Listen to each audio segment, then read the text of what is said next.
আর মাত্র 25 দিন বা 24 দিন পর রমজানের চাঁদ উঠে যাবে।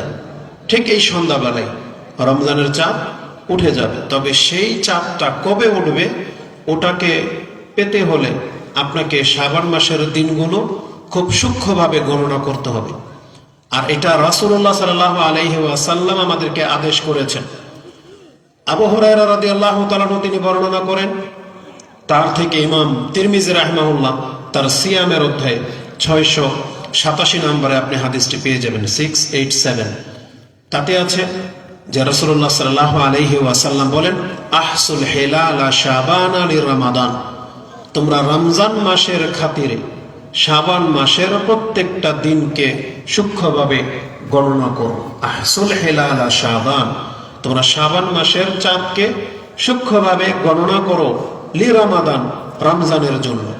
তার মানে শাবান মাসের দিনগুলো যদি আমরা সঠিকভাবে গণনা করতে পারি, তাহলে যেই দিন 29শে শাবান হবে সেই দিন আমরা আকাশের দিকে তাকাবো, হয় চাঁদ উঠবে আর না হয় তার পরের দিন 30 শাবান গণনা করা হয়।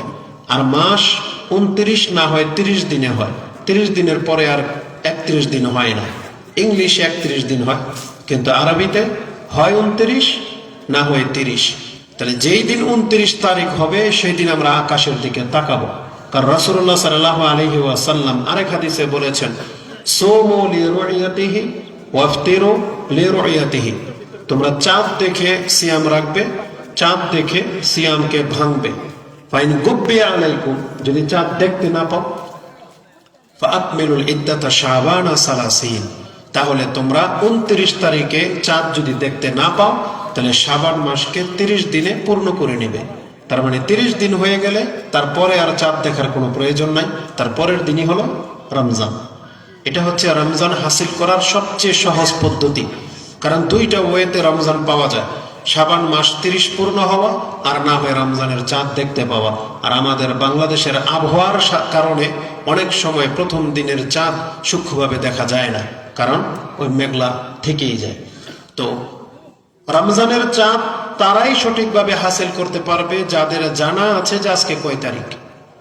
আর এটা শুধু খামখেয়ালি না, এটা শুধু হুজুরদের দায়িত্ব না, এটা শুধু মসজিদের ইমামের কাজ না, এটা প্রত্যেকটা মুসলিমের দায়িত্ব। কারণ মুহাম্মদুর রাসূলুল্লাহ সাল্লাল্লাহু আলাইহি ওয়াসাল্লাম তিনি চাঁদ দেখার জন্য আলাদা কমিটি বানান নাই যে বেলাল বা আবু বকর ওমর তোমরা চাঁদ দেখতে পেলে আমাকে জানাইও।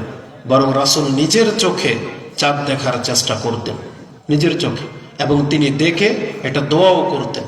কিন্তু এই সুন্নাহগুলা আজকে আমাদের জীবন থেকে হারিয়ে গেছে। এগুলো আমরা দিয়ে দিয়েছি মসজিদের ইমামকে, যেটা বেতন দেন, এই জন্য সব ঠেকাতার। আর রাষ্ট্রীয়ভাবে চাঁদ দেখার কমিটি করা হয়েছে, এই জন্য আমরা নাকি তেল দিয়ে ঘুমাই। ওই চাঁদ দেখার কমিটি তো আছে, উনি ডিক্লেয়ার দিবে কবে চাঁদ উঠবে না না উঠবে। বরং জেনে নেন, সুন্নাহ হচ্ছে আপনি নিজে চাঁদ দেখার চেষ্টা করবেন। বরং একটা হাদিসে এটাও আছে, আল্লাহ সুবহানাহু ওয়া তাআলার জিকিরকারী বান্দারাই কেবল চাঁদ এবং সূর্যের দিকে তাকায়, তারা এগুলো দেখে আল্লাহকে স্মরণ করে। এই মর্মে কোরআন একটা আয়াতে আল্লাহ সুবহানাহু ওয়া তাআলা সূরা আলে ইমরান 3 নম্বর সূরার 190, 91, 92 এই আয়াতগুলোতে আপনি পাবেন। তাতে আছে যে মুমিন বান্দাদের গুণ, যারা আল্লাযিনা ইয়াযকুরুনাল্লাহ, যারা আল্লাহকে স্মরণ করেন, তাদের অবস্থা বলা হয়েছে, রাব্বানা মা খালাকতা হাযা বাতিলা, তারা চাঁদ, আকাশ, আল্লাহর সৃষ্টি এগুলো দেখে বলে যে আল্লাহ এগুলো তুমি অযথা সৃষ্টি করো নাই, সুবহানাক, তুমি পবিত্র। সেই আয়াতের তাফসীরের মধ্যে আপনি পেয়ে যাবেন যে যারা আল্লাহর জিকিরকারী বান্দা তারা আল্লাহর চাঁদ, সূর্য, চন্দ্র এগুলোকে দেখে শিক্ষা নেয়। তো এগুলোর দিকে আজকে আমরা তাকাই না, যেহেতু অধিকাংশ মানুষ সূর্যের দিকে তাকায় না, কারণ তার সাথে নামাজের সম্পর্ক নেই। মাথা থেকে সূর্য স্বর্ণ কি স্বর্ণ না তার নিয়ে তার কোনো মাথা ব্যথা নেই, কারণ সে নামাজ পড়ে না।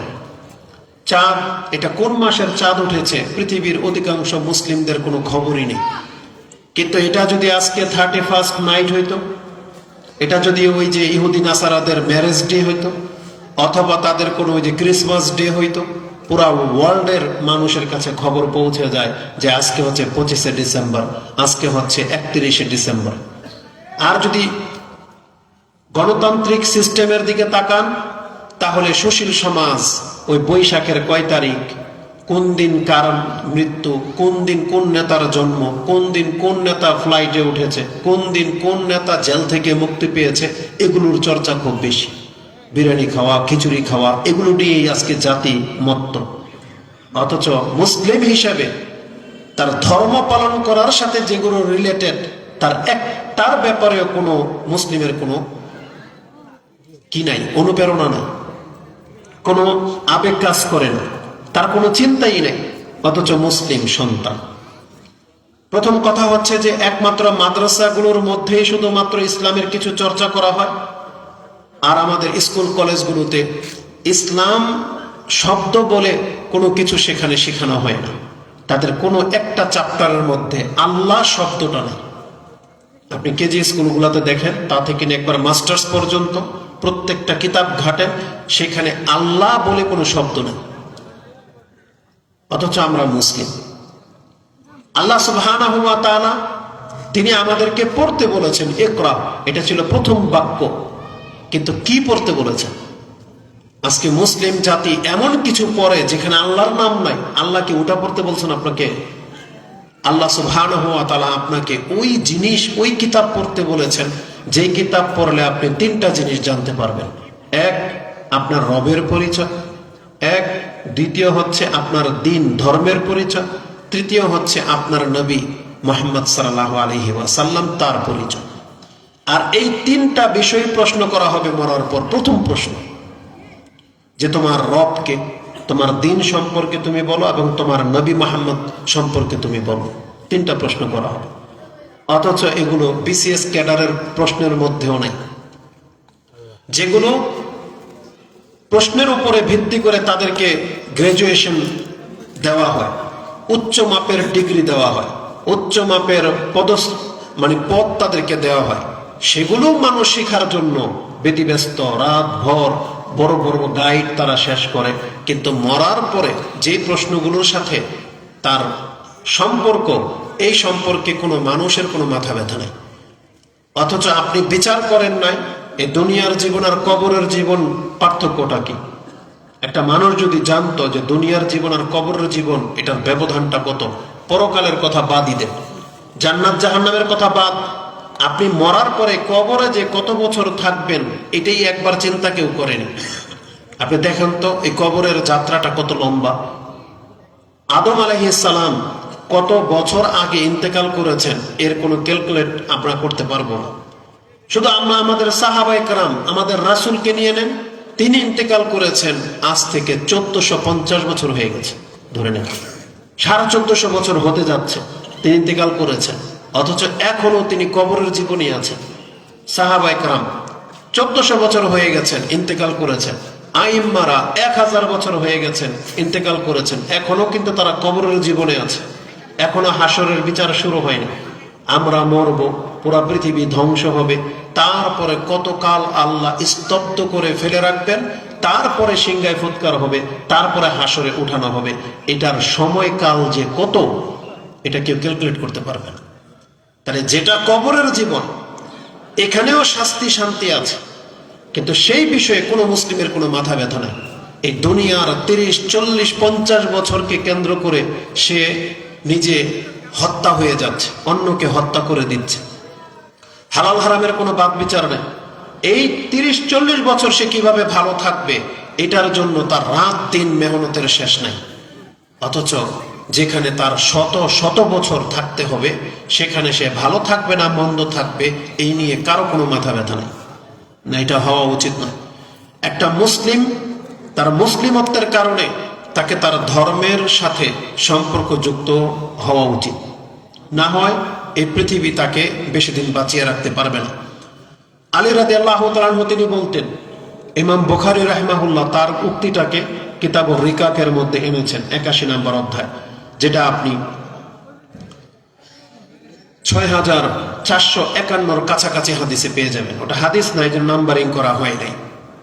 আলী রাদিয়াল্লাহু তাআলা আনহু তিনি বলতেন, ইরতাহালাতিদ দুনিয়া মুদবিরান ওয়ারতাহালাতিল আখিরা মুকবিলান ওয়া লিকুল্লি ওয়াহিদিন মিনহুমা বানুন ফাকুনু আবনাইল আখিরাহ ওয়ালা তাকুনু আবনাইদ দুনিয়া। আল ইয়াউমা আমালুন ওয়ালা হিসাব ওয়া গাদান হিসাবুন ওয়ালা আমাল।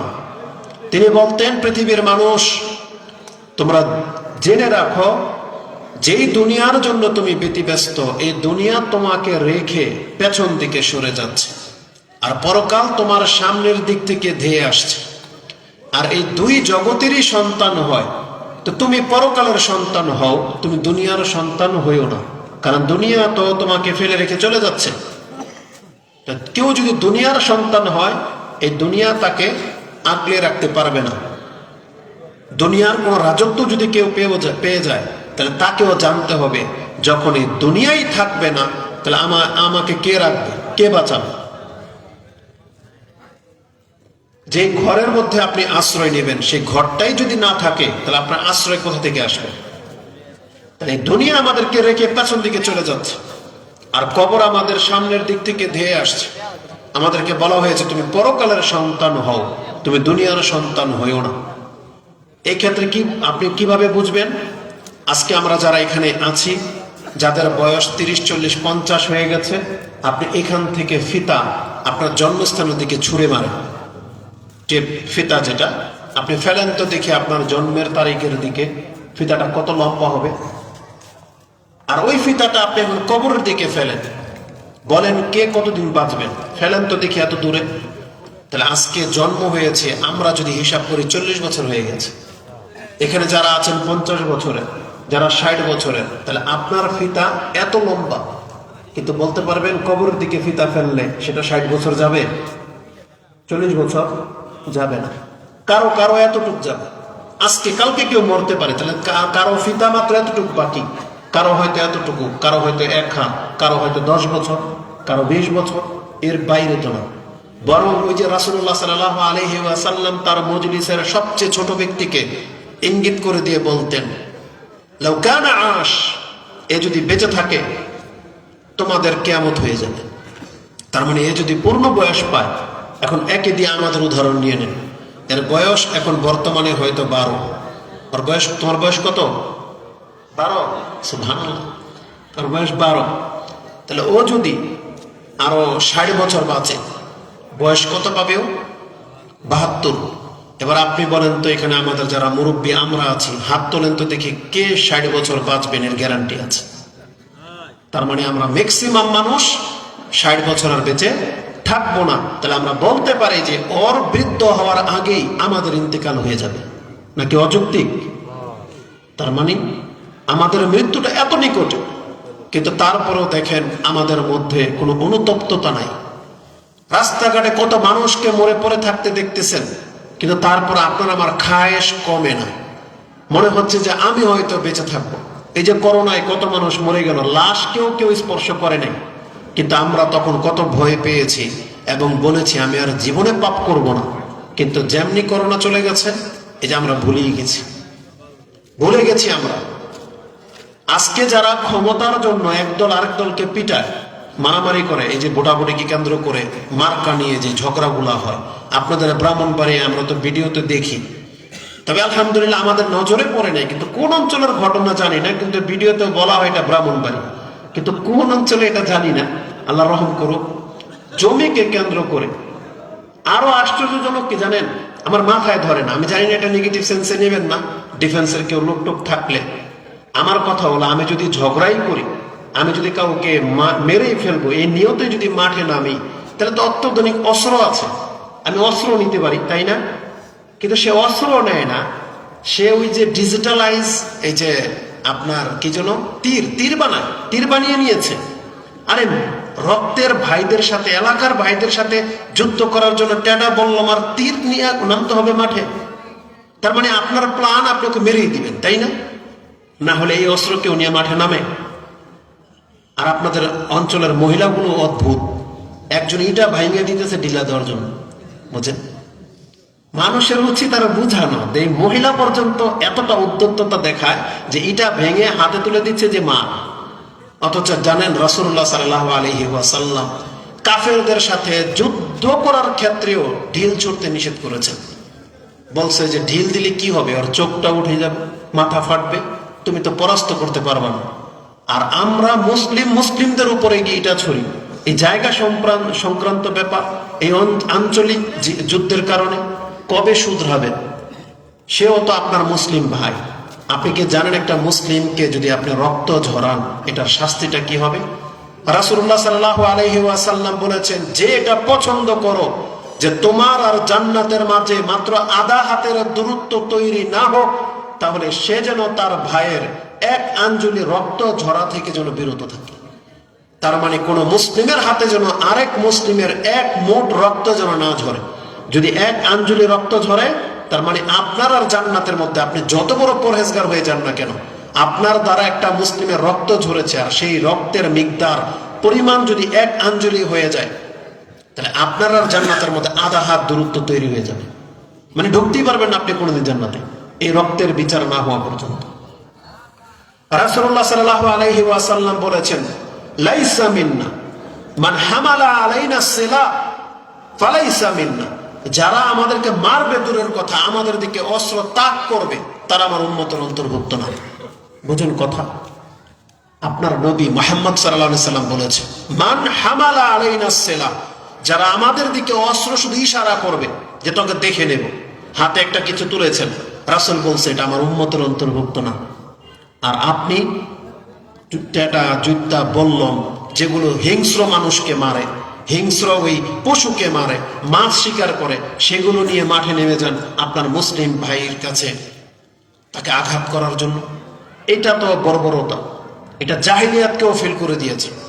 অথচ ইসলাম আসার পরে রাসূলুল্লাহ সাল্লাল্লাহু আলাইহি ওয়াসাল্লাম তিনি বিচার শেষ, মানে খুতবার সময় হজের মিনাতে তিনি সর্বশেষ যে বাক্যগুলো বলেছিলেন, তার মধ্যে একটা ছিল, আলা ইন্না কুল্লু আমরুল জাহিলিয়া তাহতা কাদামাইয়া মাউদুন, আমি জাহিলিয়াতের সমস্ত রীতিনীতি আমার পায়ের নিচে আজকে রেখে দিলাম।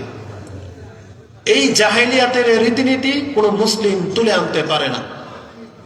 তার মানে এটা কোনো মুসলমানের সভ্যতা না যে জাহিলিয়াতের যুগের এই আমলগুলো আবার মুসলিম সমাজে চালু করবে। এটা রাসূলুল্লাহ সাল্লাল্লাহু আলাইহি ওয়াসাল্লাম বলেছেন না, এটা আমার উম্মতের কাজ না। বরং ইমাম বুখারী রাহিমাহুল্লাহ তিনি কিতাবুল হুদুদ, রক্তের বদলা, সেই পর্বের মধ্যে একটা হাদিস এনেছেন যে তিনি বলেছেন যে কালা রাসূলুল্লাহ সাল্লাল্লাহু আলাইহি ওয়াসাল্লাম সালাসাতুন আবগাদু ইলাল্লাহি সালাসাতুন, তিন শ্রেণীর মানুষ আল্লাহর কাছে সবচেয়ে বেশি রাগান্বিত, মানে আল্লাহ যাদের প্রতি সবচেয়ে বেশি রাগান্বিত থাকবেন বিচারের মাঠে, তার এক শ্রেণীর মানুষ হচ্ছে মুলহিদুন ফিল হারাম, যারা হারাম এরিয়াতে পাপ করে অথবা বিদআত করে। মুলহিদুন ফিল হারাম, যারা মক্কা মদিনায় গিয়ে পাপ করে অথবা বিদআত করে, তারা হচ্ছে আল্লাহর কাছে সবচেয়ে বেশি ঘৃণিত, তারা কঠিন শাস্তি পাবে।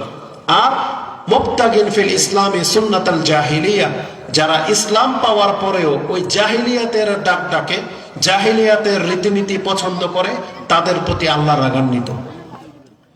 যেই ব্যক্তি ইসলাম পাওয়ার পরেও সে চলতে চায় ওই মক্কার মুশরিকদের মতো, যেই ব্যক্তি ওপেন জানা করতে চায়, ওপেন মদ খায়, নেশা করে, ইসলামের ধার ধারে না, এই যে বিচার ব্যবস্থা, বিচার সিস্টেম, এই গোত্রীয় সিস্টেম, এক নেতা এই অঞ্চলের, আরেক নেতা ওই অঞ্চলের, মুসলিমরা বিক্ষিপ্ত হয়ে গেছে, এক এক নেতার পেছনে 10-15 জন 20 জন করে ব্যক্তি, এটা হচ্ছে জাহিলিয়াতের প্রথা।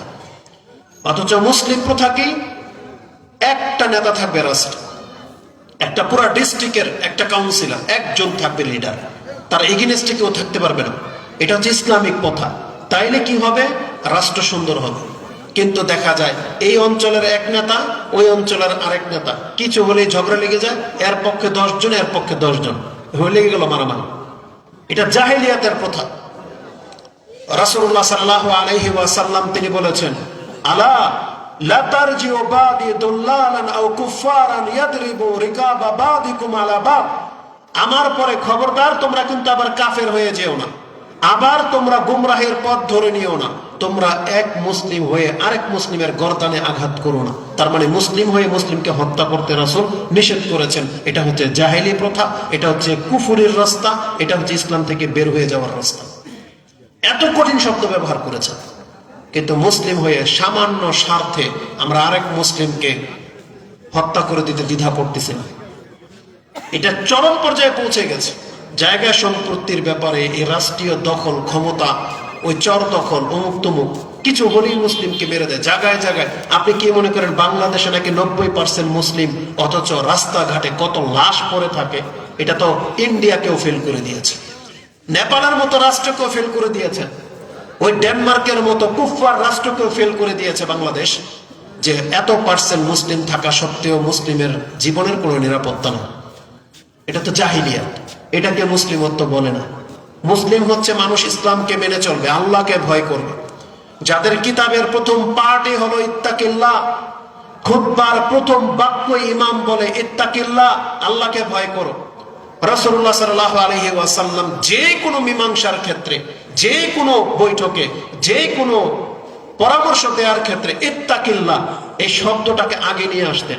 সাহাবীদেরকে উপদেশ দিতেন আল্লাহকে ভয় করো, স্বামীকে উপদেশ দিতেন আল্লাহকে ভয় করো, স্ত্রীকে উপদেশ দিতেন আল্লাহকে ভয় করো, রাষ্ট্রের নায়ককে বলতেন আল্লাহকে ভয় করো, একটা সেনা প্রধানকে বলতেন তুমি যাচ্ছ জিহাদে, আল্লাহকে ভয় করো, তোমার অনুসারীদের উপরে জুলুম করবে না, আর যাদের কাছে পাঠাচ্ছি তাদের উপরে জুলুম করবে না।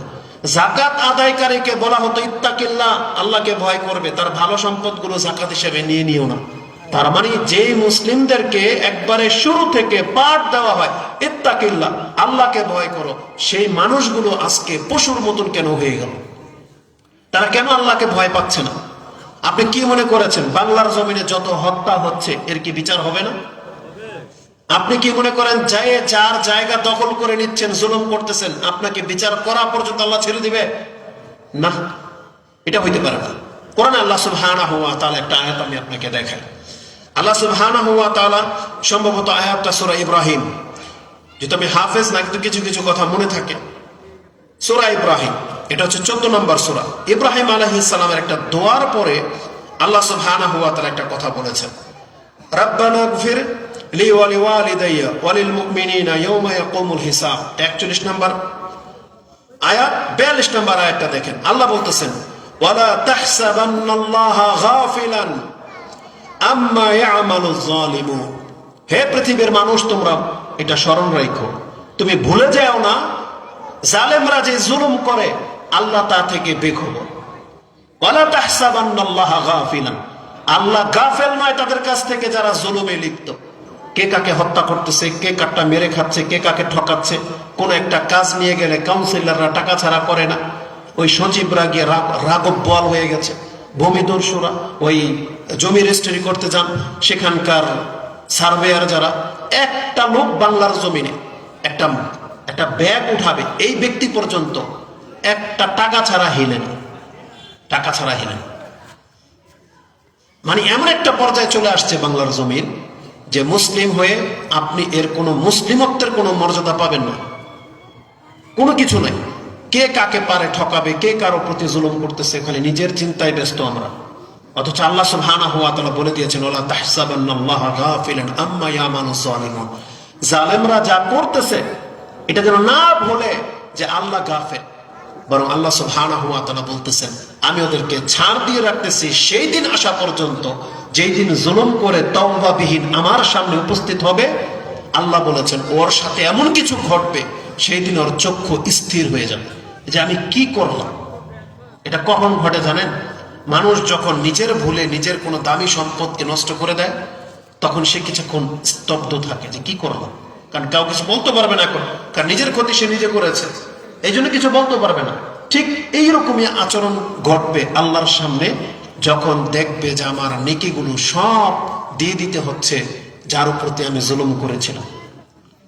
আমার পাপ, তার পাপ সহ আমার মাথায় চাপানো হবে যার প্রতি আমি জুলুম করেছিলাম।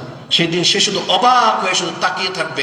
ওই দেখছেন না কোনো চোরকে, ডাকাতকে যখন সবাই মিলে পিটায়, একটা পর্যায়ে কিন্তু শুধু হতাশ হয়ে খালি তাকায়া দেখে, কিচ্ছু বলার না, কারণ মুখ দিয়ে কোথাও বেরোয় না, ও ক্ষমাও চাইতে পারে না, কারণ হাত পা বাঁধা আর মুখ বাঁধা, ওকে শুধু পিটায় আর শুধু খালি অসহায়ের মতো খালি আর্তনাদ করতে থাকে, বাস আর কোনো অপশন নাই। আল্লাহ যখন কাউকে ধরবে ঠিক এইরকমই, ওর কোনো অপশন থাকবে না। তো এই জন্য মুসলিম হয়ে এতটা নিচে নেমে যাওয়া উচিত না, আমাদেরকে উপদেশ নিতে হবে। আর আপনি একটা কথা জেনে রাখেন, আজকে আমি এখানে কথা বলতেছি, অন্য কেউ বলেছে, কালকে আরেকজন বলবে। আমার চেহারা যদি পছন্দ না হয়, গলার টোন পছন্দ না হলে স্কিপ করতে পারেন, কোনো সমস্যা নাই। কিন্তু কালকে কিন্তু যিনি কথা বলবে, হতে পারে তিনি বড় ব্যক্তিত্ব, তার পছন্দ হবে, তার কণ্ঠ ভালো, কিন্তু তারাও কিন্তু মানুষ। এই জমিনে আপনি যদি তওবা করতে চান, এই আমাদের মতো দাড়ি টুপিওয়ালা কারো না কারো কথায় আপনাকে তওবা করতে হবে, কারো না কারো কথায় আপনাকে ইসলাম মানতে হবে। আপনি যেটা ভাবতেছেন যে তাহলে রাসূলের মতো একজন করে নবী কেন আসুক, আসে না কেন? আসবে না, কারণ রাসূলুল্লাহ সাল্লাল্লাহু আলাইহি ওয়াসাল্লামের মর্যাদা ক্ষুণ্ণ হয়ে যাবে। আপনার নবী মুহাম্মদ সাল্লাল্লাহু আলাইহি সাল্লাম, তার মর্যাদাটাকে টিকানোর জন্যই কিন্তু আল্লাহ এই ব্যবস্থা করেছেন, যে রাসূল বলেছেন আলা আনা খাতামান নবী, আমি হলাম সর্বশেষ নবী, আমার পরে আর কোন নবী আসবে না। তাহলে যেহেতু রাসূলুল্লাহ সাল্লাল্লাহু আলাইহি সাল্লামের মর্যাদার ব্যাপার, এই জন্য আল্লাহ পৃথিবীতে আর কোন নবী পাঠাবেন না। কিন্তু আল্লাহ সুবহানাহু ওয়া তাআলা বলে দিয়েছেন, নবী যেই কথাগুলো বলতো, তোমাদের আলেম সমাজ তোমাদেরকে ওই কথাগুলাই বলবে, তাদের কথা মানতে হবে। আলেমরা যদি কোরআন হাদিসের কথা না বলতো, তখন তাদেরকে আপনি ছুঁড়ে ফেলে দেন। যারা গান গায়, যারা ওই কবর মাজার পূজারী, যারা ওই যে আশিকি, যারা ওই বাপদাদার দোহাই দেয়, তাদের কথা না হয় ভিন্ন। কিন্তু যারা কোরআন সুন্নাহ দিয়ে আপনাদেরকে ডাকে, যারা আপনাকে হালাল হারাম সম্পর্কে সংকীর্ণ মানে আপনাকে দিক নির্দেশনা দেয়, তাহলে তাদের কথা আপনি কেন মানতেছেন না? আজকে বাংলার জমিনের খুতবাগুলো যখন দেওয়া হয়, কয়েকজন ব্যক্তি আছেন যে আপনি সেই খুতবাগুলো শুনতেছেন এবং গ্রহণ করতেছেন। কেন আজকে আলেম সমাজকে উপেক্ষা করা হচ্ছে? এই রাষ্ট্রের নায়ক কে হবে? একটা আলেমের কাছ থেকে কোনো ব্যক্তি পরামর্শ নেয় না, তাদেরকে চেরানার মূল্যায়নই করা হচ্ছে না। অথচ আপনি মুসলিম, আপনার এই বিদ্যা বুদ্ধি এতটা নিচে নামিয়ে দিয়েছে আপনাকে যে আপনি মুসলিম, অথচ আপনার ধারণা অনুযায়ী আপনাদের ধার্মিক ধর্মের জ্ঞানীদের চেয়ে আপনার নেতারা কি ধর্ম সম্পর্কে বেশি জানে? আরে আপনি তো রিলিজিয়ান, মানে আপনি তো একটা ধর্মের অনুসারী, মুসলিম। তার মানে আপনার ধর্ম মতে আপনার রাষ্ট্র চলবে আপনার ধর্ম মোতাবেক। তাহলে আপনার রাষ্ট্র চলতে যে ধর্মের যে নীতিগুলো লাগবে, সেগুলোকে ধর্মের জ্ঞানীরা ছাড়া নেতারা বেশি জানে। তার মানে আপনারা যে নেতাদের পেছনে ছুটতেছেন, আপনারা প্রমাণ করে দিয়েছেন যে আপনারা ইসলাম চান না। বাংলার জমিনের মুসলিম প্রমাণ করে দিয়েছে যে ইসলামিক বিচার মতে রাষ্ট্র চলবে না, তা আপনারা তো চাচ্ছেন না। এটা তার বাস্তব প্রমাণ। আমরা আমাদের কোন এক শেখকে জিজ্ঞেস করেছিলাম, যখন মহিলারা নেতৃত্ব ছিল, যে শেখ আল্লাহর কাছে আমরা জবাব কি দিব যদি আল্লাহ জিজ্ঞেস করে যে মহিলা নেতৃত্ব ছিল, তা তোমরা এটার কোনো প্রতিবাদ কেন করেনি? বাংলার জমিনের এতগুলো পুরুষ থাকা সত্ত্বে নারী নেতৃত্বে থাকে কিভাবে? তখন তিনি এতটাই বলেছিলেন যে আমরা আল্লাহকে বলবো যে আল্লাহ, আমরা বলি নাই যে নারীকে নেতৃত্বে বসানো হোক, আমাদের দেশের জনগণ তাকে চায়। আমাদের দেশের জনগণ এই মহিলার পেছনে ছোটে, তা আমাদের আলেমদের কি দোষ? নাহলে আজ পর্যন্ত একটা ফতোয়া আপনি দেখাইতে পারবেন না যে কোনো আলেম বলেছে যে নারী নেতৃত্ব জায়েজ, দেখাইতে পারবেন না। সবাই এটাই বলছে নারী নেতৃত্ব জায়েজ না, কিন্তু হয়তো তারা ভয়ে মুখ খুলে নাই, কিন্তু কেউ বলবে না যে জায়েজ। তার মানে এই পুরুষগুলো মেনে নিয়েছে, তা আল্লাহর কাছে এটা আমাদের অপারগতা ছাড়া আর কিছু না। তো বর্তমানেও এতগুলো মুসলিম থাকা সত্ত্বে 90% মুসলিম, অথচ আপনি চান না যে রাষ্ট্রটা ইসলামিক মতে চলুক, চান না। অথচ আল্লাহ সুবহানাহু ওয়া তাআলা কোরআনে কি বলেছে জানেন? আফা হুকমাল জাহিলিয়াতি ইয়াবগুন ওয়া মান আহসানু মিনাল্লাহি হুকমান লিকাউমি ইউকিনুন। আল্লাহর প্রতি ঈমানদার বিশ্বাসীদের জন্য আল্লাহর চাইতে উত্তম ফয়সালা আর কে বিধান নাজিল করতে পারে? উত্তম বিধান আর কে নাজিল করতে পারে? তাহলে আল্লাহ যে বিধান আমাদের জন্য দিয়েছেন, আল্লাহ সুবহানাহু ওয়া তাআলার নীতির চাইতে উত্তম নীতি আর কার হতে পারে? আল্লাহ বলেছেন চোর ধরা পড়লে চুরির মাত্রা অনুযায়ী তার হাতটাকে কেটে নেওয়া হোক, তারপরে কি হবে? চুরি বন্ধ হয়ে যাবে। আল্লাহ বলেছেন কোন বিবাহিত পুরুষ যদি জিনা করে, তাহলে তাকে অর্ধেক কোমরের মতো দাবিয়ে জমিনে ওর মাথাটাকে তেতলে দেওয়া হোক পাথর মেরে, জিনা বন্ধ হয়ে যাবে। যুবকরা যদি জিনা করে তাদেরকে 100টা বেত্রাঘাত করা হোক, জিনা বন্ধ হয়ে যাবে, বিয়ে করবে। আর আজকে আমাদের পয়সাওয়ালা নেতারা, পয়সাওয়ালা মাতাব্বর ব্যবসায়ীরা কেউ বিয়ে করতে চায় না, সব হোস্টেলে ওই লেডিস, ওই কলগার্ল, ওই বিভিন্ন মহিলাদের ওই বিচে, ওই রিসোর্টের নামের কতগুলো জেনার কারখানা বাংলার জমিনে হয়েছে, সেখানে গিয়ে রাত কাটায়। কিন্তু ওই বিচারটা যদি থাকতো যে বিবাহিত অবস্থায় জেনা করলে তাকে হত্যা করে দেওয়া হবে, আরে আল্লাহ আমাদেরকে এত ভালোবাসেন, আর আল্লাহ নিজে যখন এই ফয়সালা করেছেন, নিশ্চয়ই এটা আমাদের কল্যাণের জন্য আল্লাহ করেছেন, কিন্তু আমরা সেটা মানতে রাজি না। একটা হত্যা হয়েছে, প্রকাশ্যে ভিডিও করা হলো, গুলি করে মেরে দেওয়া হলো, অথচ তার কোনো বিচার হচ্ছে না। তাহলে এইটাই শুধু একটা ঘটনা না, আপনাকেও যখন যেদিন মেরে ফেলা হবে, কয়জন ক্ষমতায় টিকে থাকতে পেরেছে? আমি যে কোনো দলের কথা বলতেছি, যে কোনো নেতার তার পোল্টি খায় না? এত বড় একটা ক্ষমতা দল পোল্টি খেয়ে গেল এই 15 বছর পরে এসে, কিন্তু হয়েছে তো। আবার যারা ক্ষমতা আসবে তারা এটা যেন না ভুলে যে তাদেরকেও পোল্টি দেওয়ার মতন কারো না কারো জন্ম বাংলার জমিনে হবে, নাকি হবে না? তো এই জন্য ক্ষমতায় যতদিন আছেন আপনি এটাকে অপব্যবহার করেন না, যাতে আপনি মরে গেলে আপনার নামটা শ্রদ্ধার সাথে নেয়। এটা হলো নেতাগিরি, এটা হলো নেতা। মাদার তেরেসা একটা খ্রিস্টান মহিলা, তারপরও পৃথিবীর মানুষ তার নামটা স্মরণ রেখেছে। কেন? তার একটা ভালো কাজ করে গেছে। আর আপনি নেতা হয়ে, মুসলিম নেতা, অথচ আপনার নাম কেউ নেয় না। এমন কেন কর্ম করবে যে আপনার ভাস্কর্যগুলো পর্যন্ত মানুষ জুতোতে পিটিয়ে ভেঙে ফেলে? কতটা রাগ হলে মানুষের এমনটা হতে পারে? তাহলে আপনি রাগের কাজ করবেন কেন? এমন এগেইনস্ট পার্টি জন্ম দিবেন কেন যে এক সময় আপনাকে চুমা দেবে, আবার আপনাকে আবার লাথি মারবে? এই ভালোবাসার দরকার কি? এই জন্য আমরা বলি আমাদের শ্রোতাদেরকে, আমাদেরকে নিয়ে বাড়াবাড়ি করবেন না। এমন হইতে পারে না ফুলাতে ফুলাতে একবারে মাথার উপর তুলে ফেলবেন, আবার কালকেও তুলে আছাড় দিবেন। এই ভালোবাসার কোনো দরকার নেই। ইনসাফের সাথে চলতে হবে। কাউকে ভালোবাসবেন ততটুকু যতটুকু তার মধ্যে আল্লাহ ভীতি পাবেন, তাকে ততটুকু ঘৃণা করবেন যতটুকু সে ধর্মের শত্রু, তার রবের শত্রু। কারণ রাসূলুল্লাহ সাল্লাল্লাহু আলাইহি ওয়াসাল্লাম কি বলেছেন? কিয়ামতের মাঠে আল্লাহ বেশ কিছু ব্যক্তিদেরকে ডাকবে, আইনাল মুতাহাব্বিন, কোথায় আছো? সে একে অপরকে যে ভালোবাসতো, লিওয়াজহিল্লাহ, আল্লাহর জন্য। একজন আরেকজনকে ভালোবাসতো আল্লাহর জন্য। এই রকমের ব্যক্তিরা কারা? আল্লাহ তাদেরকে খুঁজে খুঁজে বের করবেন, বের করে স্পেশাল আল্লাহ সুবহানাহু ওয়া তাআলা বিশেষ ছায়ার নিচে তাদেরকে দাঁড়াইতে দেবেন। যে যারা একজন আরেকজনকে ভালোবাসতো শুধু আল্লাহর জন্য, ক্ষমতার জন্য না, পয়সার জন্য না, কোনো সম্পত্তি পাওয়ার জন্য না, শুধুমাত্র আল্লাহর জন্য। এটা আমাদের হইতে হবে। এটা যার মধ্যে হবে, ওই রেশারেশি বন্ধ হয়ে যাবে। এই যে দলীয়করণ বা গোত্রের মারামারি, জায়গা সম্পত্তি নিয়ে মারামারি, এটা থেমে যাবে।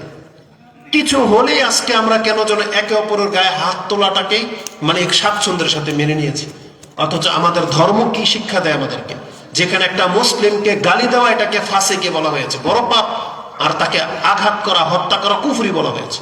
সিবাবুল মুসলিমে ফুসুকুন ও কিতালুহু কুফর। এগুলো তো হাদিস, আর রাসূলুল্লাহ সাল্লাল্লাহু আলাইহি সাল্লাম বলেছেন। আর এগুলো বাস্তব ঘটবেই কিয়ামতের মাঠে। এর বিচার খুব কঠিন ভাবে হবে। কিন্তু মুসলিমরা আমরা ইসলামে পালন করি না, এটা হওয়ার না। তাহলে আমরা চেষ্টা করতেছি আমাদের মুসলিম ভাইদের অন্তরের ভিতরে আপনি একটা ইসলামিক চেতনা তৈরি করেন। আপনি আল্লাহর বান্দা, এটা ভুলে যেন না। মাদ্রাসায় যারা পড়ে শুধু তাদের জন্য ধর্ম না, এই কোরআনটা শুধু হুজুরদের জন্য না। আল্লাহ সুবহানাহু ওয়া তাআলা কোরআনটা নাজিল করেছেন আপনার আমার সবার নাজাতের জন্য।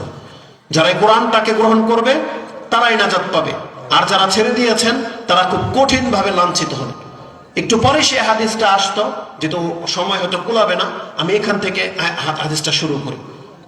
এই হাদিসটা ইমাম ইবনে হিব্বান কোট করেছেন, যেটা আপনি 122 নম্বরে পেয়ে যাবেন।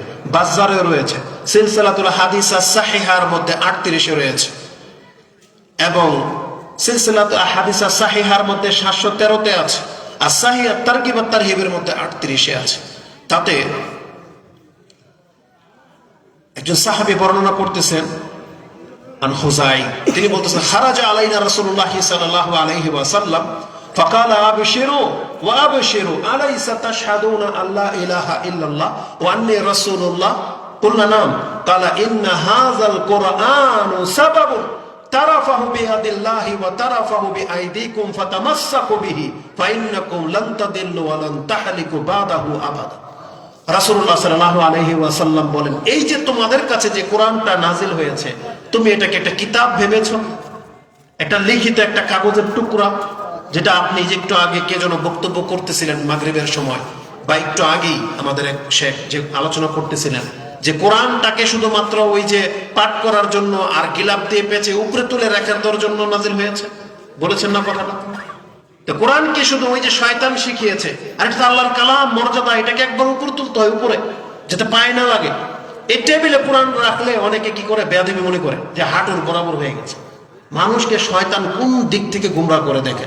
হাঁটুর বরাবর কোরআন রাখা যাবে না, এতটা সম্মান সে দেখাইলো। এই জন্য কি করছে, বলছে মাথার উপরে তুলতে হবে। কোথায়? স্টিল আলমারি। বলছে না, কাজ হবে না, কারণ স্টিল আলমারি তোমার পাতিলা আছে। এই জন্য কি করছে, ওই তাকের উপরে পাতিলার চিপায় কোরআনের একটা কপি রেখে দিয়েছে। এখন যখন ইচ্ছা হবে যে আমি একটু কোরআন পড়ি দুপুরের পরে বা কিছু, এখন যখন দেখে কোরআন নামাইতে গেলে আমাকে টুল লাগবে, চঙ্গ লাগবে, এই কোরআন আর উপর থেকে নামে না। বুঝেন শয়তান চালাকিটা কোথায় করেছে? এই কোরআন হয়ে গেছে এখন আমাদের কাছে পরিত্যক্ত বস্তু। আপনি জানেন আপনার ঘরে কিছু শোপিস থাকে, কিছু ক্রিস্টাল, ডিজিটাল, এগুলো থাকে না শোপিস, ওই যে ক্যান্ডেল, তারপরে আপনার ক্যানিস্টার, যেগুলোতে ফুলদানি রাখে, বা ক্রিস্টাল টাইপের কোনো কিছু আপনার শোপিসের মধ্যে রেখে দিয়েছেন, কোনোদিন ব্যবহার হয় না। ওই যে বড় বড় পাতিলাগুলা নাম লিখে S+R M+N লিখে রেখে দিয়েছে। মহিলারা দেখবেন এগুলো করে, বছরে একবার ধোয়, ধুয়ে আবার রেখে দেয়। এগুলো কিন্তু পরিত্যক্ত, এগুলোতে কোনো কাজ হয় না। ঠিক কোরআনটা ওই সাইডে রেখে দেওয়া হয়েছে, মানে এটা পরিত্যক্ত একটা কিতাব। আমি অনেক পরিবারকে দেখেছি রমজানে, ঈদের আগে ওই কোরআনটা নামানো হয়, নামিয়ে পড়ার জন্য না, কিন্তু ওই গিলাপটা ময়লা হয়ে গেছে না, এই জন্য এটা ধুইয়া আবার ঈদের আগে আবার প্যাকিং করে কোরআন ধোয়ার জন্য। বুঝলেন, মানে এটা পরিত্যক্ত বস্তু। ঠিক এই কথাটাই আল্লাহ সুবহানাহু ওয়া তাআলা কোরআন নাজিল হওয়ার সময় আয়াত নাজিল করে রেখে দিয়েছেন যে হে মুহাম্মদ, আপনি জেনে রাখেন আপনার উম্মতের চরিত্র এটা, কিয়ামত পর্যন্ত তাদের সংখ্যায় বেশি হবে যারা আল্লাহর এই কালামটাকে কোরআন জানা সত্ত্বে তারপরও সেটা কোনোদিন ব্যবহার করবে না, পরিত্যক্ত বস্তু হিসেবে রেখে দেবে। এই জন্য আল্লাহ বলেছেন তোমরা সাবধান হয়ে যাও, কারণ তোমার নবী কিন্তু বিচার দেবে কিয়ামতের মাঠে আল্লাহর কাছে। কি বলে বিচার দেবে? কোরআনের সেই আয়াতটা আপনি দেখে নেন, যেটা সূরা ফুরকান 25 নম্বর সূরার 30 নম্বর আয়াতে আছে, ওয়াকালার রাসূল ইয়া রাব্বি ইন্না কওমি ইত্তাখাযু হাযাল কুরআনা মাহজুরা। আমার এই জাতি কোরআনটাকে তো গ্রহণ করেছে, ফেলে দেয় নাই, কিন্তু পরিত্যক্ত বস্তু হিসেবে গ্রহণ করেছে। মাহজুরা মানে এটা কোনো কাজে আসে না। আজকে প্রত্যেকটা মুসলিমের ঘরে কোরআন আছে, কিন্তু পড়ে না, পড়ার মতো লোক নাই। আল্লাহ আয়াত নাযিল করলেন ইকরা, প্রথম শব্দ, এটাকে বাস্তবায়ন করার মতো লোক পৃথিবীতে খুব কম। অধিকাংশ মানুষ কোরআন পড়াই শিখেন নাই। আর যারা কোরআন পড়া শিখেছে তারা বলতে পারবে না যে আমি প্রতিদিন কোরআন পড়ি, বলতে পারবে না। এটা হচ্ছে আজকে আমাদের চরিত্র। অথচ কোরআনকে নাজিল করা হয়েছে, আল্লাহ বলেছেন এটা তোমার অন্তরের সমস্ত রোগকে দূর করে দিবে। আপনি বলেন তো দেখি, দুই একটা আপনাদের কাছ থেকে নেই, অন্তরের রোগ কি? কেউ কি বলতে পারবেন? মানুষের অন্তরের ভিতরে কি রোগ থাকে? কি? হ্যাঁ, গুনাহ। গুনাহ তো সবই গুনাহ, মানে কোন গুনাহ বা কোন গুনাহটা থাকে অন্তরে? হ্যাঁ, কালবুন মারিদ, কালবুন মারিদ বলছে, মানে এটা অসুস্থ অন্তর। এই অন্তরটা অসুস্থ হইল কিভাবে, এটা আমি জানতে চাইছি। আচ্ছা, আমি সহজ করে দিই। একটা মুসলিমের অন্তর সবচাইতে জঘন্য পাপ যেটা মুসলিমের অন্তরে থাকে সেটা হচ্ছে শিরক, শিরকি বিশ্বাস। বিশ্বাস যদি সঠিক হয় অন্তর সঠিক, আর অন্তরের ভিতরে যদি শিরকি বিশ্বাস থাকে তার মানে এটা হলো অন্তরের সবচাইতে মারাত্মক রোগ। শিরকি বিশ্বাস মানে যে বিশ্বাসের মধ্যে শিরক যুক্ত। একটা উদাহরণ নিয়ে নেন, যেমন সঠিক বিশ্বাস হচ্ছে সন্তান দেওয়ার মালিক কে? শুধু আল্লাহ, একমাত্র আল্লাহ। বলেন, সন্তান দেওয়ার মালিক কে? একমাত্র আল্লাহ। মানে এখানে কারো কোনো অংশ নাই। যেমন গায়েব জানে একমাত্র আল্লাহ। কে জানে? একমাত্র আল্লাহ, আর কেউ গায়েব জানে না। এটা তো সঠিক বিশ্বাস। সন্তান দিতে পারে একমাত্র আল্লাহ। আমার রিজিকের মালিক কে? একমাত্র আল্লাহ। এটা হচ্ছে সঠিক বিশ্বাস। আর এর বিপরীত যদি কোনো ব্যক্তির অন্তরে থেকে থাকে যে না, আল্লাহর ওলিও দিতে পারে, আল্লাহর ওলির কাছে গেলে দিতে পারে, তাহলে এটা হচ্ছে শিরকি বিশ্বাস। এটা হচ্ছে অন্তরের সবচেয়ে বড় রোগ। দ্বিতীয় অন্তরের সবচেয়ে বড় রোগ যেটা অন্তর মানুষটাকে ধ্বংস করে দিচ্ছে সেটা হচ্ছে লোভ। সেটা কি? লোভ। আমাদের সবার মাঝে লোভ আছে, কম বেশি সবার মাঝে লোভ আছে। এই জন্য আমরা এত খারাপ। যার লোভ যত কম সে তত ভালো মানুষ, সে তত ভালো মানুষ যার অন্তরের মধ্যে লোভ যত কম। যেমন আল্লাহ সুবহানাহু ওয়া তাআলা সাহাবায়ে কেরামদের কথা বলেছেন, মুহাজিরিন ওয়াল আনসার, তারা হচ্ছে লোভ মুক্ত। ওয়া ইউসিরুনা আলা আনফুসিহিম ওয়ালাউ কানা বিহিম খাসাসা, আনসারদের গুণ সম্পর্কে আল্লাহ বলেছেন তাদের নিজেদের অভাব আছে, তারপরেও তারা অন্যকে প্রাধান্য দেয়। নিজের অভাব থাকা সত্ত্বেও অন্যকে প্রাধান্য দিয়েছিল, এটা ছিল আনসারদের গুণ। তার মানে তাদের অন্তরটা ছিল রোগ মুক্ত। তাহলে অন্তরের সবচেয়ে বড় রোগ হচ্ছে লোভ। দ্বিতীয়, অন্তরের অনেক বড় একটা রোগ হচ্ছে কার্পণ্যতা, কৃপণতা। এই যে আজকে আমরা জানি যে দান করলে নেকি হয়, তাই না? দান করলে নেকি হয়। সাদাকা আর কি? দান কি শুধু টাকা দিয়ে করতে হয়? সাদাকাকে শুধু টাকা দিয়ে হয়? একটা মুখের ভালো কথা দিয়েও সাদাকা হয়। রাস্তার মধ্যে একটা মুসলিম ভাই বিপদে পড়ে গেছে, তার গাড়ি ফেসে গেছে, রিক্সা উঠতে পারতেছে না, একটা বোঝা নিয়ে আটকে গেছে, কারো বোঝা কেউ তুলে দেওয়ার মতো লোক নাই। তার মানে যে কোনো বিপদে কোনো মুসলিম পড়ুক, আপনি সেখানে ইন্টারফেয়ার করেন, তাকে উদ্ধার করেন, এটা হচ্ছে একটা কি? সাদাকা। কিন্তু মানুষের অন্তরের ভিতরে এত কৃপণতা জন্মে গেছে যে একটা মানুষ চোখের সামনে কুত্তার মতো মরে যাচ্ছে, কিন্তু আরেক ব্যক্তি পানি দিতে কার্পণ্য করতেছে। বুঝছেন? এটা খুব আশ্চর্যজনক। এই যেটা বললো, এই যে আজকে মুসলিম যুবকরা এতটা নিচে নেমে গেছে যে যেখানে একটা মুরব্বী ব্যাগ নিয়ে স্লিপ করে পড়ে গেল, যেখানে ওকে বিসমিল্লাহ বলা দরকার ছিল, ইন্নালিল্লাহ বলতে হইতো, তাকে গিয়ে উঠাইতে হইতো, কিন্তু আমাদের যুবকরা খিলখিল করে হাসে, অন্যজনকে আবার দেখায়। এটা তো মস্ত বড় অপরাধ যে অন্যের বিপদে আপনি টিকটক বানাবেন, এটা মস্ত বড় অপরাধ। তাহলে অন্তরের কৃপণতা। অথচ আল্লাহ কি বলেছেন?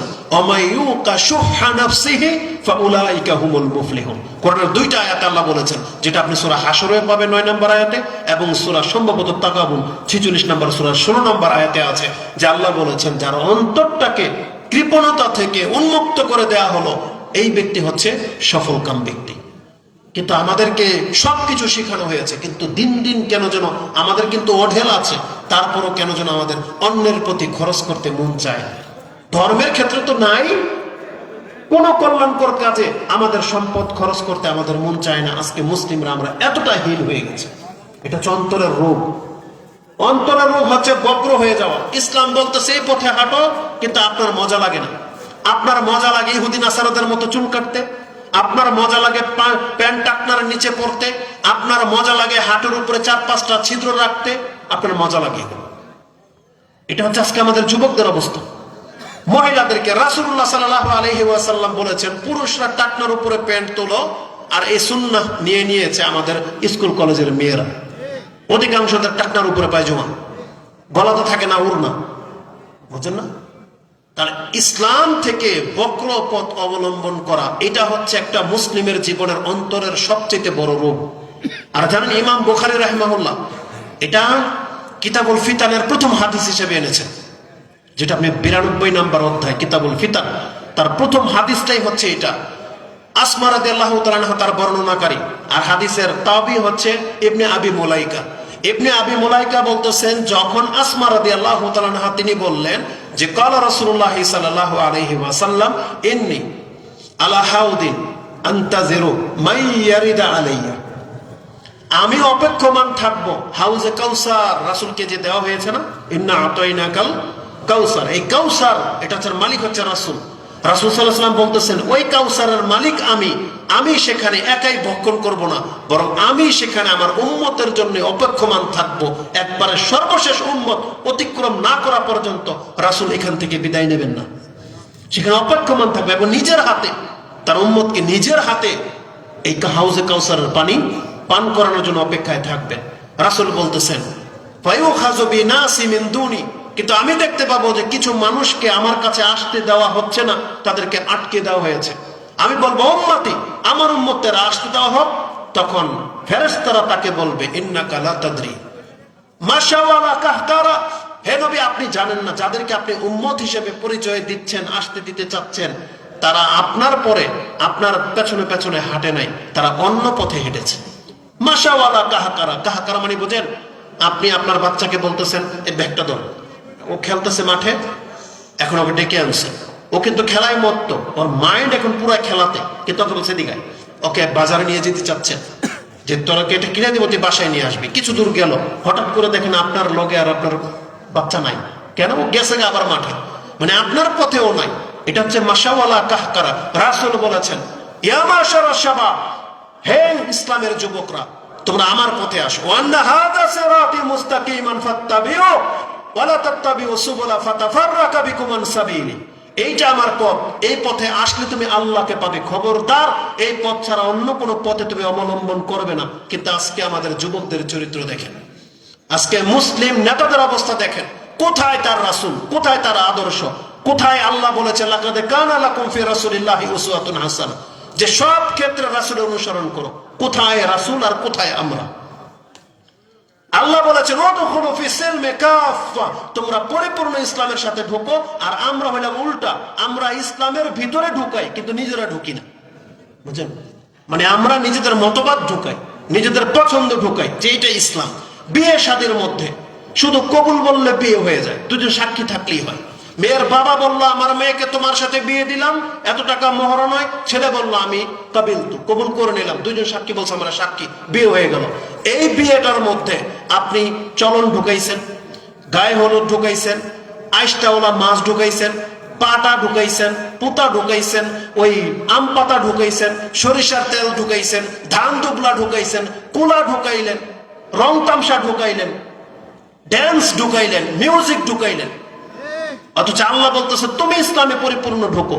কিন্তু আমরা এগুলো সব ঢুকাইলাম। কোত্থেকে পাইলাম? হিন্দুকে পর্যন্ত ফেল করে দিয়েছে। বিয়ে শাদীর ক্ষেত্রে একজন মুসলিম হিন্দুকে পর্যন্ত ফেল করে দিয়েছে। আর আমাদেরকে বলা হয়েছে যে বর্তমান এই সরকার পল্টি খাওয়ার পর মানুষ আরো ভদ্র হবে দূরের কথা, আরো দিন দিন গরু ছাগলের দিকে যাচ্ছে। জানেন কেন? কিছু থেকে কিছু হলেই গান বাজনা। আরে যুবকদেরকে, এই যে নেতা যারা আছেন, সম্মানিত লোকদেরকে আমরা বলতে চাই, আপনি কিয়ামতের মাঠে কি জবাব দিবেন আল্লাহর কাছে? এই যুবকদেরকে আপনারা গোমরাজি করতেছেন কিছু টাকা দিয়ে, যে তোরা আমোদ প্রমোদ কর। এই যে ব্যান্ড পার্টি, এই ডেক্সিট লাগিয়ে দিয়ে এই যে স্পিকার গুলো, এগুলো আজকে একটা ভালো কাজে ব্যবহার হয়েছে, কিন্তু এগুলো সবচেয়ে মন্দ কাজে ব্যবহার করার জন্য বানানো হয়েছে। আপনি জানেন এই ব্যবসায়ীরা কি জবাব দেবে কাল কিয়ামতের মাঠে? এই গান বাজনা। আপনাকে একটা সূক্ষ্ম কথা বলি, গত বছরে আমি চিটাগাঙ্গে একটা প্রোগ্রামে গেলাম। ওই দিন হিন্দুদের কোন মূর্তির দেবতা যেন ডুবাবে আর কি। প্রত্যেকটা ট্রাকের মধ্যে মূর্তি, আর প্রত্যেকটা ট্রাকের মধ্যে এরকমের বড় বড় স্পিকার ছিল, এবং তারা গান বাজাতে বাজাতে নাচতেছে এবং ওই মূর্তি ডুবাতে গেছে। তখন আমার মনে হয়েছে একটা জিনিস, খুব আশ্চর্য, একটা সূক্ষ্ম একটা ব্যাপার আপনি মনে রাখেন। হিন্দুদের ধর্মীয় একটা জিনিস হচ্ছে মিউজিক, গান বাজনা, যেটা অধিকাংশ মুসলিমরা আপনি কর্ণপাত করেন নাই, লক্ষ্য করেন নাই, আপনি সূক্ষ্মভাবে তাকান নাই। হিন্দুদের দেবতাগুলো দেখছেন? দেবতাগুলা একটার হাতে পিয়ানো, একটার হাতে একতারা, একটার হাতে দোতারা, একটা হচ্ছে সিতারা, একটার হাতে যে পিয়ানো বাঁশি, দেখেন না এগুলো? তাহলে হিন্দুদের দেবতারা মিউজিকের সাথে জড়িত। আর ওরা নাচ গান, ওদের পূজার মধ্যে কি হয়? মহিলারা উলঙ্গ হয়ে নাচে না? মিউজিকের সাথে ওরা ওই যে লাল সাদা কাপড় পরে নাচে, মূর্তির সামনে নাচে, এতে নাকি ওদের দেবতা নাকি সন্তুষ্ট হয়। তাহলে আমরা তো জানি, কোরআন আমাদেরকে শিক্ষা দিয়েছে, ইব্রাহিম আলাইহিস সালাম তিনি তার বাবাকে বলেছিল, ইয়া আবাতি লিমা তা'বুদিশ শায়তান, আপনি শয়তানের পূজা কেন করেন? তাহলে কোরআন বলতেছে মূর্তি পূজা হচ্ছে শয়তানের পূজা। আর ওরা যখন বলতেছে এটা ওদের দেবতা, দেবতা সন্তুষ্ট হয়, তার মানে নাচ গানে দেবতা সন্তুষ্ট হয় না শয়তান সন্তুষ্ট হয়?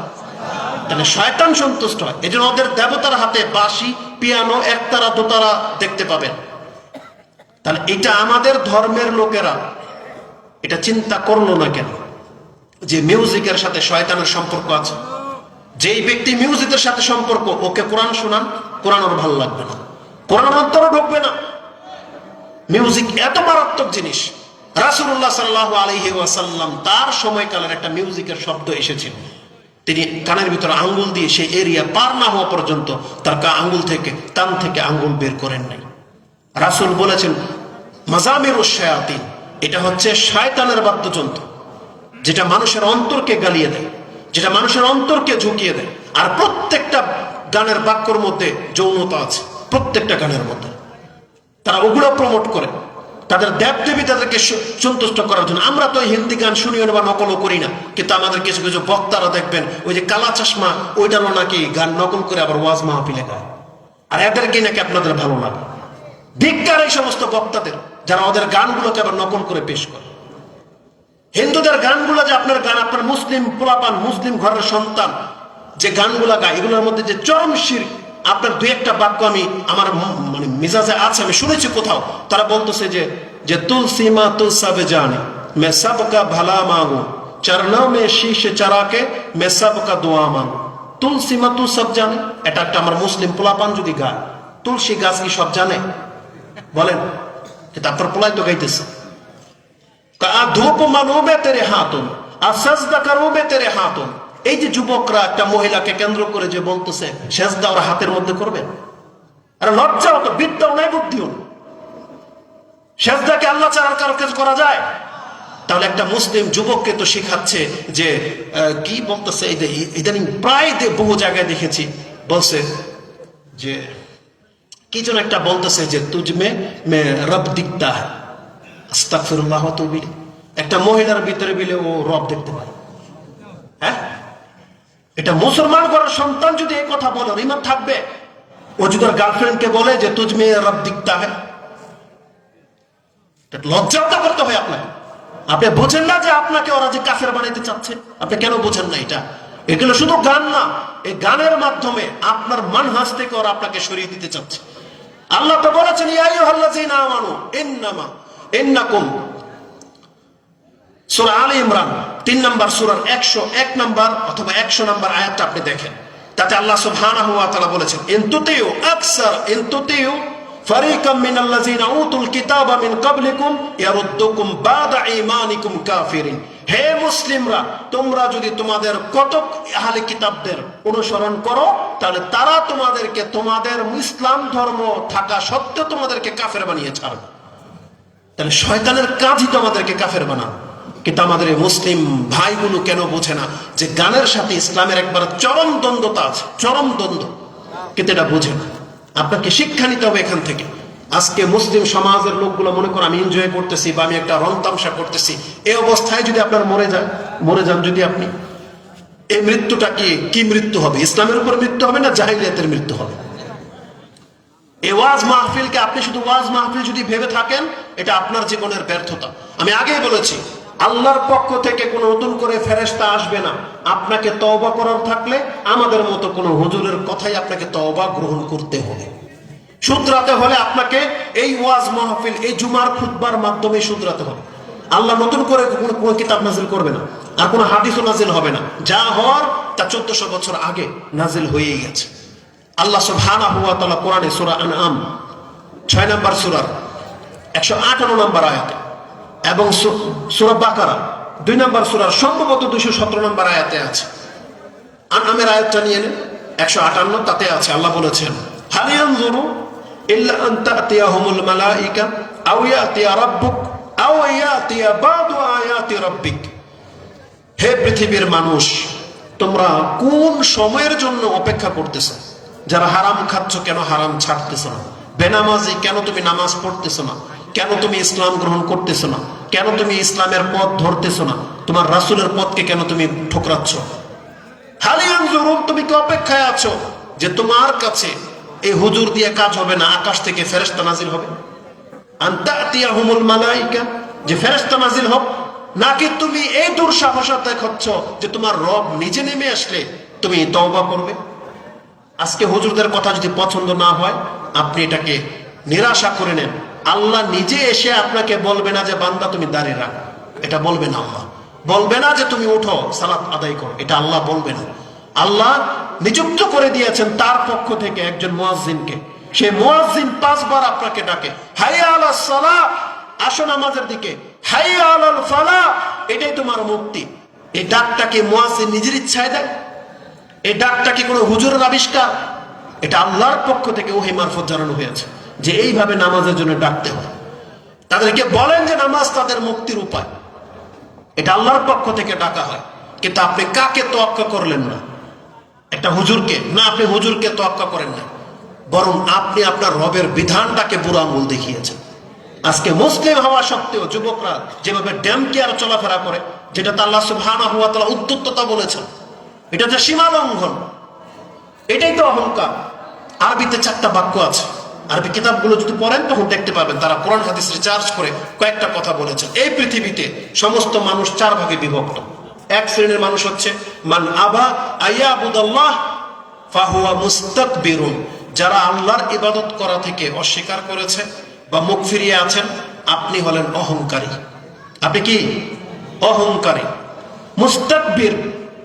কোরআন আল্লাহ সুবহানাহু ওয়া তাআলা বলেছেন, যেমন একটা আয়াতের মধ্যে আপনি নিয়ে নেন সূরা 40 নম্বর সূরা, এটা সূরা গাফির মুমিন, তার 60 নম্বর আয়াতে আল্লাহ বলেছেন ওয়াকালা রাব্বুকুম উদউনি আস্তাজিব লাকুম, তোমাদের রব তোমাদেরকে ডেকে বলতেছেন আসো আমাকে ডাকো, আমি তোমার ডাকে সাড়া দেব।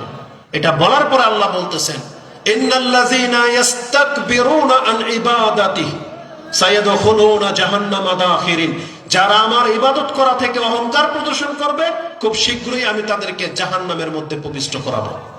তার মানে আল্লাহর ইবাদত না করাটাই হলো অহংকার।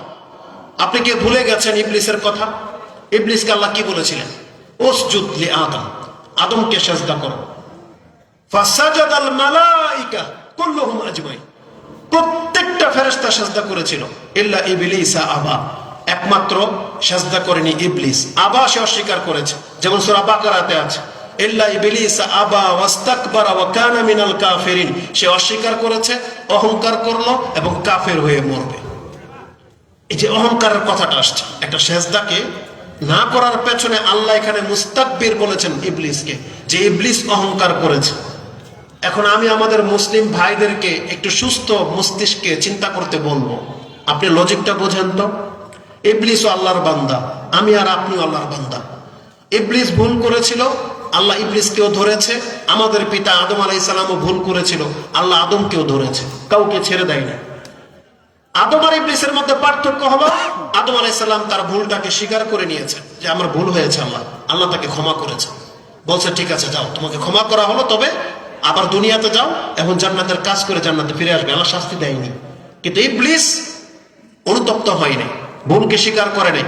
আল্লাহ সুবহানাহু ওয়া তাআলা ওকে বিতাড়িত রাজিম বলেছেন, বিতাড়িত বলেছেন যে কিয়ামত পর্যন্ত। তার ইবলিসকে কিন্তু আল্লাহ তখনই জাহান্নামে ফেলে দিতেন, কিন্তু ইবলিস চেয়েছিল যে তারা আমাকে কিয়ামত পর্যন্ত সময় দেন, বলছে যা তোকে দিলাম ইন্নাকা রাজিম, যে তুমি অপশন প্রাপ্ত। কতদিন? ইলা ইয়াউমি ইউবআসুন, কিয়ামত পর্যন্ত ইবলিসকে আল্লাহটা ছাড় দিয়েছেন, কিন্তু ওর শাস্তি কিন্তু হয়ে গেছে, যে ও জাহান্নামে যাবে। এবং ইবলিসের অনুসারীদেরকে আল্লাহ বলেছে যারা ইবলিসের অনুসারী হবে তাদের প্রত্যেকটাকে সহ জাহান্নামে ফেলা হবে। এটা কিন্তু আল্লাহ ডিক্লেয়ার করে দিয়েছেন, কিন্তু অধিকাংশ মুসলিম সন্তানগুলো ভুলে গেছে, চিনতে পারে না ইবলিসকে, এজন্য ইবলিসের পথ ধরে নিয়েছে। এবার আমি সুস্থ মস্তিষ্কে যেটা আপনাকে চিন্তা করতে বলবো, আল্লাহ বলেছেন একটা সাজদা করে নেই, সে অহংকার করো না। ইবলিস কিন্তু অহংকারটা ওর মানাইছে বুঝেন, মানে সাজে। একটা বড় ব্যক্তি, পয়সাওয়ালা, অনেক কোটিপতি, ও যদি অহংকার করে, অহংকারটা পাপ, কিন্তু ওর অহংকার করা মানায়, বুঝেন না? অনেকটা সে পাপের একটা মাত্রা তো আছে। একটা ব্যক্তির যখন কোনো দাপট থাকে, সে তখন দাপট দেখাইলে সেটা মানায়। একটা হচ্ছে অহংকার, এটা পাপ, এটা আপনিও জানেন আমিও জানি। কিন্তু আল্লাহ সুবহানাহু ওয়া তাআলা এই পাপটাকেই যদি কোনো গরিব ব্যক্তি করে, আল্লাহ এতটা ঘৃণা করে ওই ব্যক্তিকে যে কিয়ামতের মাঠে ওই অভাবের দিকে আল্লাহ ফিরেও তাকাবে। যে ফেরাউন অহংকার করেছে, কারণ ও তো একটা রাজা ছিল, বাদশা ছিল। তোর কি ছিল যে তুই অহংকার করেছিল? হাদিসে 3টা শব্দ আছে, সালাসাতুন লা ইউকাল্লিমুহুমুল্লাহু ইয়াওমাল কিয়ামা ওয়া লা ইয়ানজুরু ইলাইহিম ওয়া লা ইউযাক্কিহিম ওয়া লাহুম আযাবুন আলীম।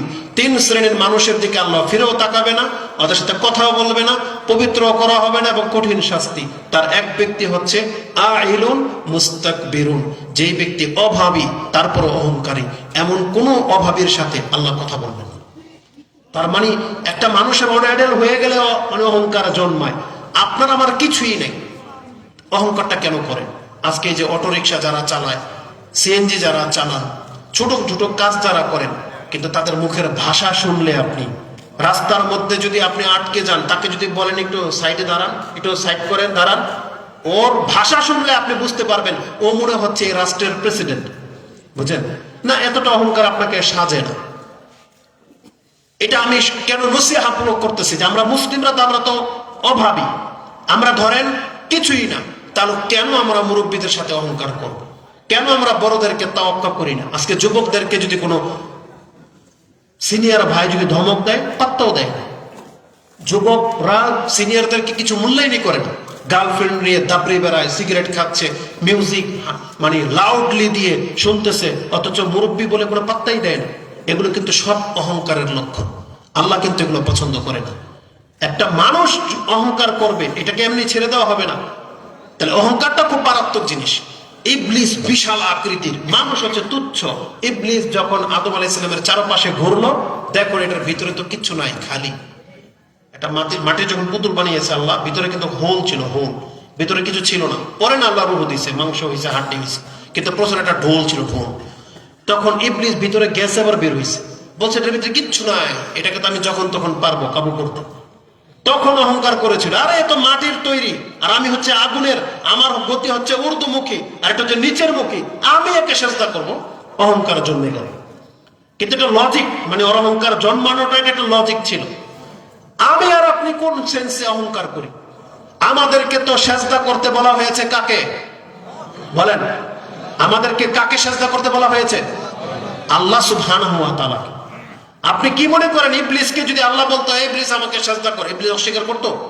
কারণ ও তো সারা জীবনই সেজদা করেছে, তাই তো আল্লাহকে সম্মানিত ফেরেশতাদের সাথে নিয়ে রেখেছিলেন। ও তো অস্বীকার করেনি আল্লাহকে, কিন্তু আল্লাহর একটা আদেশকে ও বুঝতে পারে নাই যে আমি আল্লাহর আদেশকে অস্বীকার করতেছি। ও মনে করতেছে আমি আদমকে সেজদা না করলে কি হবে, কিন্তু এটা আদেশটা কার ছিল? আল্লাহ সুবহানাহু ওয়া তাআলার ছিল। ওইটাকে ভ্রুক্ষেপই করে নেয়। যেমন আমি আর আপনি, আজকে আপনি সালাত আদায় করতেছেন না, আপনি কি মনে করতেছেন এটা হুজুরের ডাক, এটা আপনার মসজিদের ইমাম সাহেব, এই 10,000 টাকা বেতনের মুয়াজ্জিন ডাকতেছে, দূর তার কথায় কি পাত্তা দেব, এটা আপনি ভাবতেছেন। এটাই তো অহংকারের লক্ষণ। কারণ আপনাকে তো মুয়াজ্জিন ডাকে নাই, ডাকটা কে দিয়েছিল? এটা তো আল্লাহর পক্ষ থেকে ডাকা হয়েছে। আপনি প্রতিদিন 34টা সেজদাকে অস্বীকার করতেছেন। কয়টা সেজদা? এই 34টা কিন্তু ফরজ সেজদা, নফল গুলো গণই ধরলাম না। 17 রাকাত ফরজ না? 17 রাকাতে কয়টা সেজদা? 34টা সেজদা। প্রত্যেক রাকাতে কয়টা? 2টা। তার মানে 2টা সেজদা করা এটা আমাদের উপরে ফরজ। কোন ব্যক্তি যদি কোনো এক রাকাতে একটা সেজদা করে, তার ওই রাকাত ঠিক থাকবে? রাকাত বাতিল হয়ে যাবে। তাহলে রাকাতে বাতিল হয়ে যাবে, তার মানে 2টা সেজদাই করতে হবে, এটা ফরজ। আপনি আর আমি এমন চরিত্রের মুসলিম যে আপনার রবের প্রতিদিন আপনি 5 বার 34টা সেজদাকে অস্বীকার করতেছেন, আর আল্লাহ ইবলিসকে একটা সেজদা অস্বীকার করার কারণে আল্লাহ বলছে আবা ওয়াস্তাকবারা, সে অস্বীকার করেছে এবং অহংকার করলো। এবার বলেন তো দেখি, আমরা 3.5 হাত মাটির মানুষ, আমাদের চাইতে বড় অহংকারী এর পৃথিবীতে কে আছে?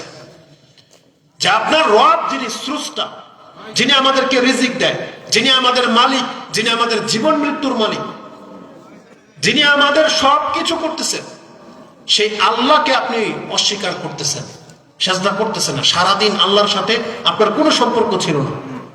তাহলে আপনি এবার বলেন তো দেখি, মানুষ হিসেবে এটা আমরা কত বড় অহংকার। তাহলে মানুষ হচ্ছে 4 শ্রেণী। তার মধ্যে একটা হলো যারা আল্লাহকে অস্বীকার করতেছে বা ইবাদত করে না, তাদেরকে আল্লাহ সুবহানাহু ওয়া তাআলা অহংকারের আওতায় রেখেছেন, যে এরা হচ্ছে অহংকার। অমাইয়াবুদুল্লাহ ওয়া ইয়াবুদু মাআহু গায়রুহু, আর যারা আল্লাহর ইবাদত করে এবং আল্লাহর সাথে অন্যের ইবাদত করে, তাদেরকে বলা হয়েছে মুশরিক। তাদের নাম কি? তারা হলো মুশরিক, মানে আল্লাহর সাথে শিরিক করে।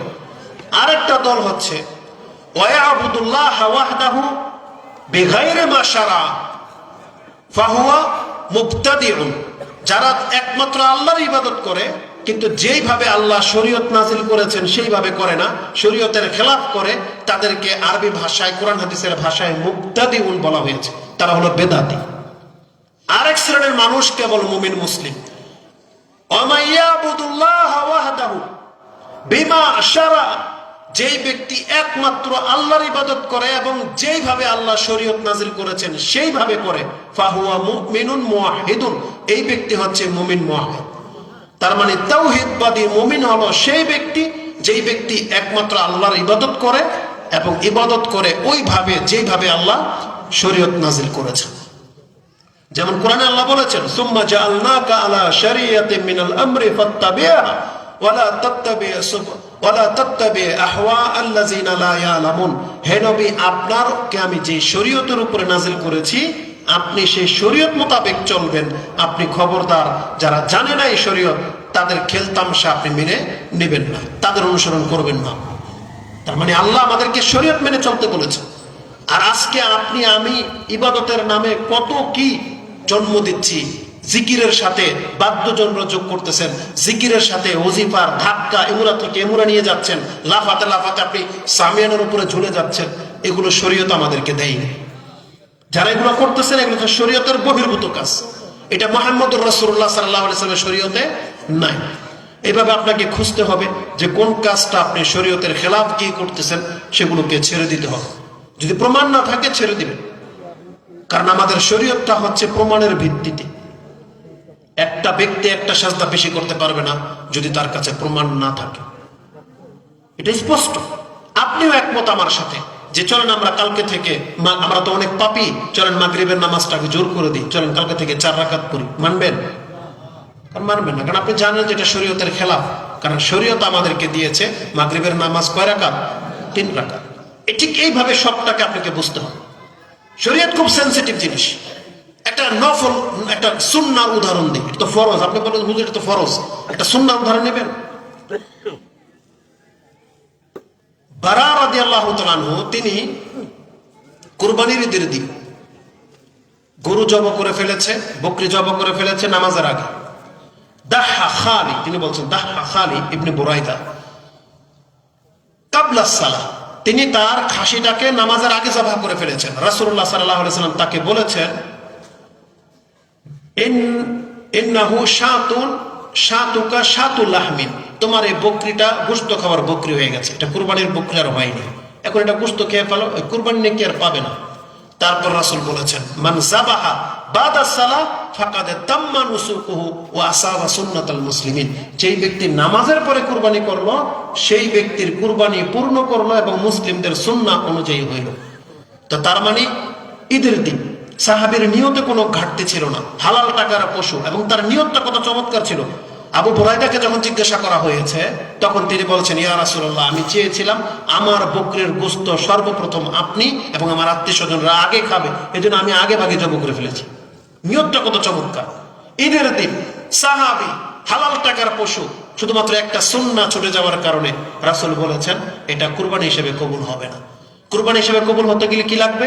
ওই আগে নামাজ তারপরে কুরবানি। রাসূল বলেছেন মান যাবাহা বাদাস সালাহ ফাকাদ তাম্মা নুসুকুহু ওয়া সুন্নাতাল মুসলিমিন, এটা হচ্ছে মুসলিমদের সুন্নাহ।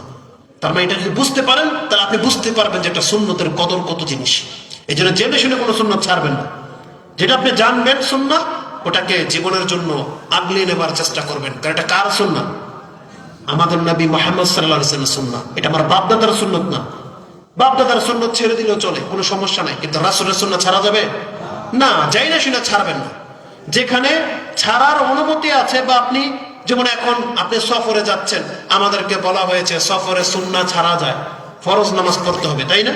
তাহলে ওটা আপনার একটা কজ, এটা আল্লাহ অনুমতি দিয়ে দিয়েছে। যেখানে 4 রাকাতের নামাজের জায়গায় কসর করে 2 রাকাত পড়তে হয়, সেখানে সুন্নাহ প্রশ্নই ওঠে না। আর এটা আমাদেরকে ছাড় দিয়েছেন। যেমন রমজান মাসে সিয়াম রাখা ফরজ, সেটাও কারণবশত ছাড়া যায় যদি অসুস্থ হয়ে যান বা সফরে চলে যান। তাহলে যে ছাড়গুলো আছে সেটা আপনি নিতে পারবেন, কিন্তু জেনে শুনে বাড়িতে আছেন সুস্থ, আপনি সুন্নাহ ছাড়বেন না। এটা রাসূলের সুন্নাহ। যত সুন্নাত আদায় করবেন তত বেশি আপনার মান মর্যাদা বাড়বে। তো আলা কুল্লি হাল আমি বলতে চাচ্ছি একটা মানুষকে মুওয়াহিদ হতে হবে। এই কোরআন আল্লাহ সুবহানাহু ওয়া তাআলা নাযিল করেছেন এবং বলেছেন তারাফাহু বিয়াদিল্লাহি ওয়া তারাফাহু বিআইদিকুম ফাতামাসসাকু বিহি। এই কোরআনটাকে আপনি একটা শুধু কিতাব ভেবেছেন না, এটা শুধু কিতাব না। রাসূল বলেছেন এর এক প্রান্ত আল্লাহর হাতে আছে, আরেক প্রান্ত আল্লাহ পৃথিবীতে লটকে দিয়েছেন। ফাতামাসসাকু বিহি, তোমরা এই লটকে মাথাটা এটাকে শক্ত করে ধরো। তার মানে কোরআনের বিধানটাকে শক্ত করে ধরো। ফাইন্নাকুম লান তাদিল্লু ওয়া লান তা'লিকু বাদাহু আবাদা। যেই ব্যক্তি কোরআনটাকে শক্ত করে নিজের জীবনে ধরতে পারবে, এই ব্যক্তি কোনোদিন হালাকও হবে না, এই ব্যক্তি কোনোদিন গুমরাহ হবে না। কিন্তু আজকে গুটি কয়েকটা ব্যক্তি যারা মাদ্রাসায় পড়ে তারাই শুধু কোরআন পড়ে, আর অধিকাংশ মুসলিমরা কোরআন পড়া ছেড়ে দিয়েছেন। কোরআনটাকে কোনোদিন আপনি স্পর্শ করেছেন বলে আমার মনে হয় না। এটা অধিকাংশদের চরিত্র। না। অথচ এই কোরআন কেন এসেছে? আমাদের কোন একজন আলেম কথাটাকে এত চমৎকার ভাবে বলেছেন। তিনি বলেছেন, আল কোরআনু লিন্নাস ইয়ানফা ইয়ারফা ইয়াশফা। তিনটা শব্দ দিয়ে পুরো কোরআনটাকে আপনার কাছে পেশ করে দিয়েছে। যে পৃথিবীর মানুষ, তুমি শোনো, এই কোরআন কেন এসেছে? এই কোরআন এসেছে তোমাকে উপকার করার জন্য, ইয়ানফা ইয়ারফা। এই কোরআন এসেছে তোমাকে সম্মানিত করার জন্য, তোমার মান মর্যাদা উঁচু হবে এই কোরআনের কারণে। আর এই কোরআন কিয়ামতের মাঠে তোমার হয়ে আল্লাহর কাছে সুপারিশ করবে, ইয়াশফা।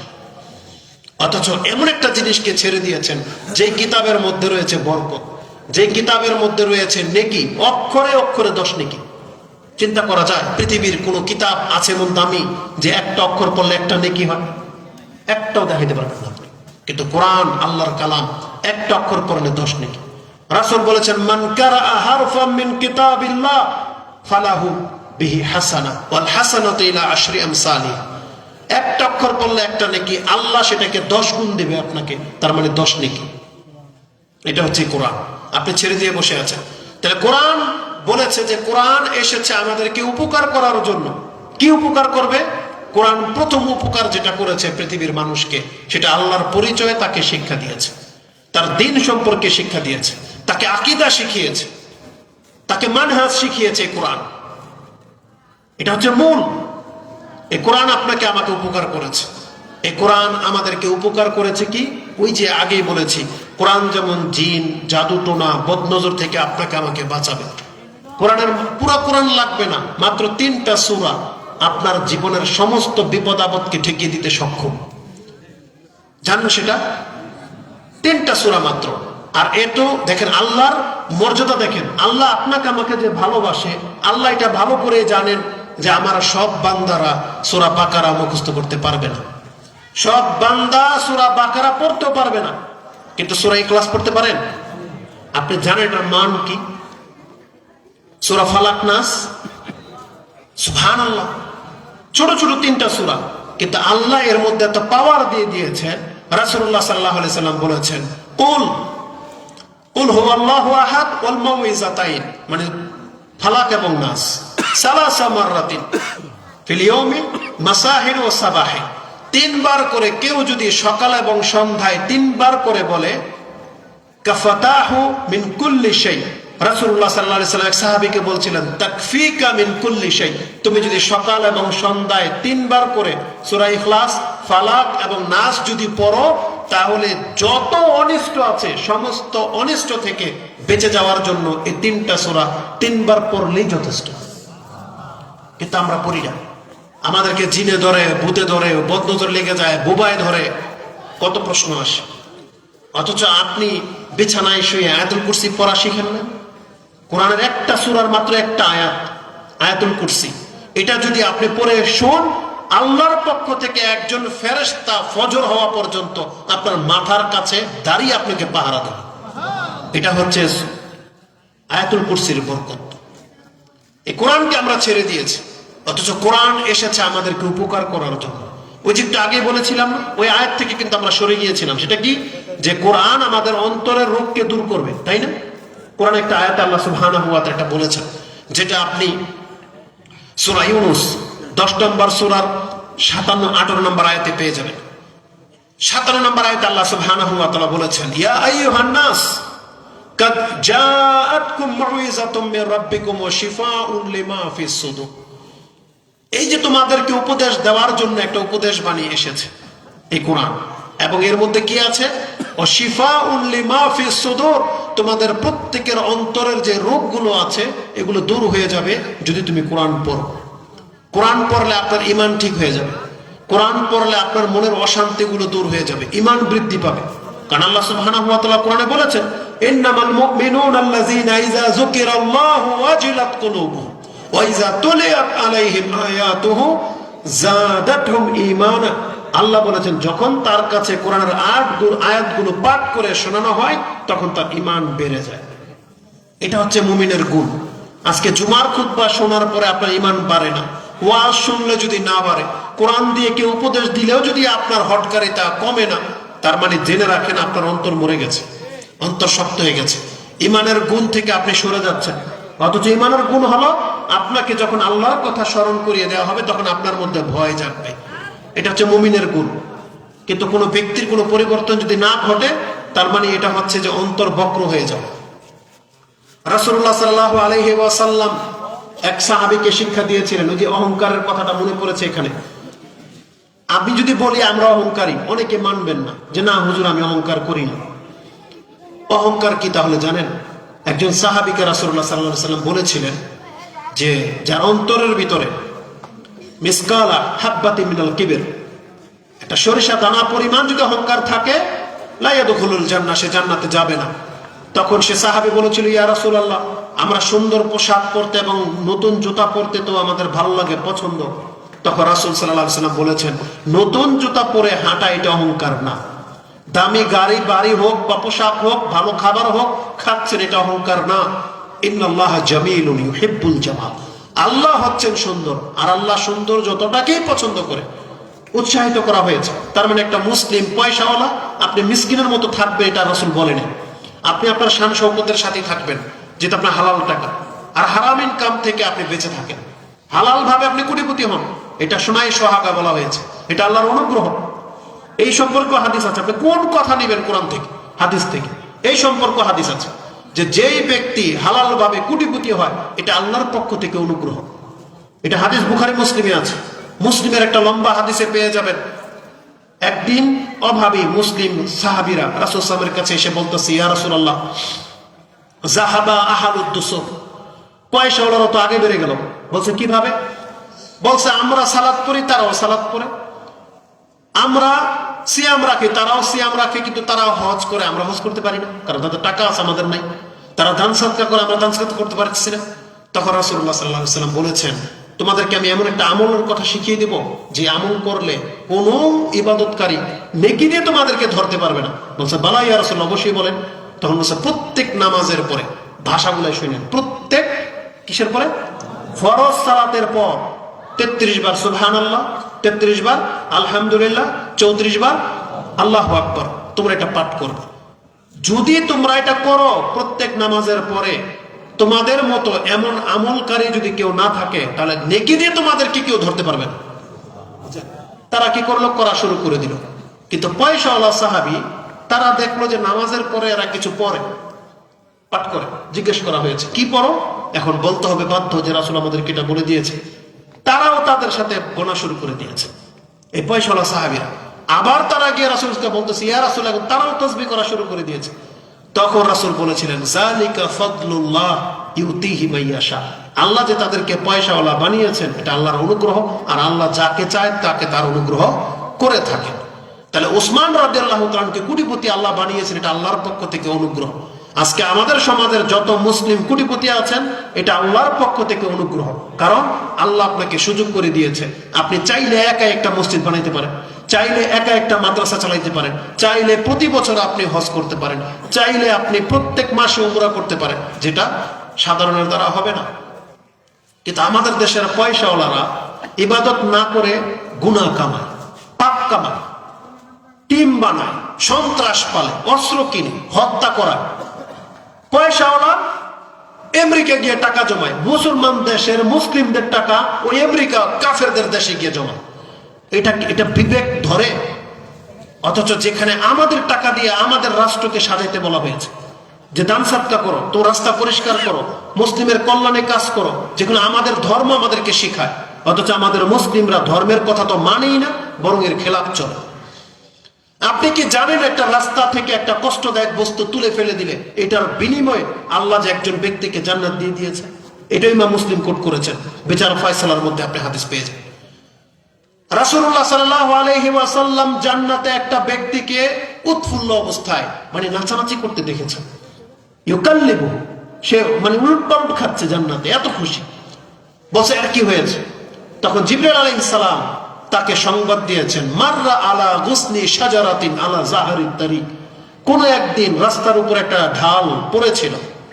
এই ব্যক্তি যখন দেখলো মানুষের যাতায়াতে কষ্ট হচ্ছে, তখন তিনি সাথে সাথে বলল, ওয়াল্লাহি লা উনাহিয়ান্না হাযা আনিল মুসলিমিনা লা ইউযিহিম, আল্লাহর কসম করে বলতেছে আমি এক্ষণ গাছের ঢালটাকে কেটে দেব, যাতে চলাচলে মুসলিমদের কষ্ট না হয়।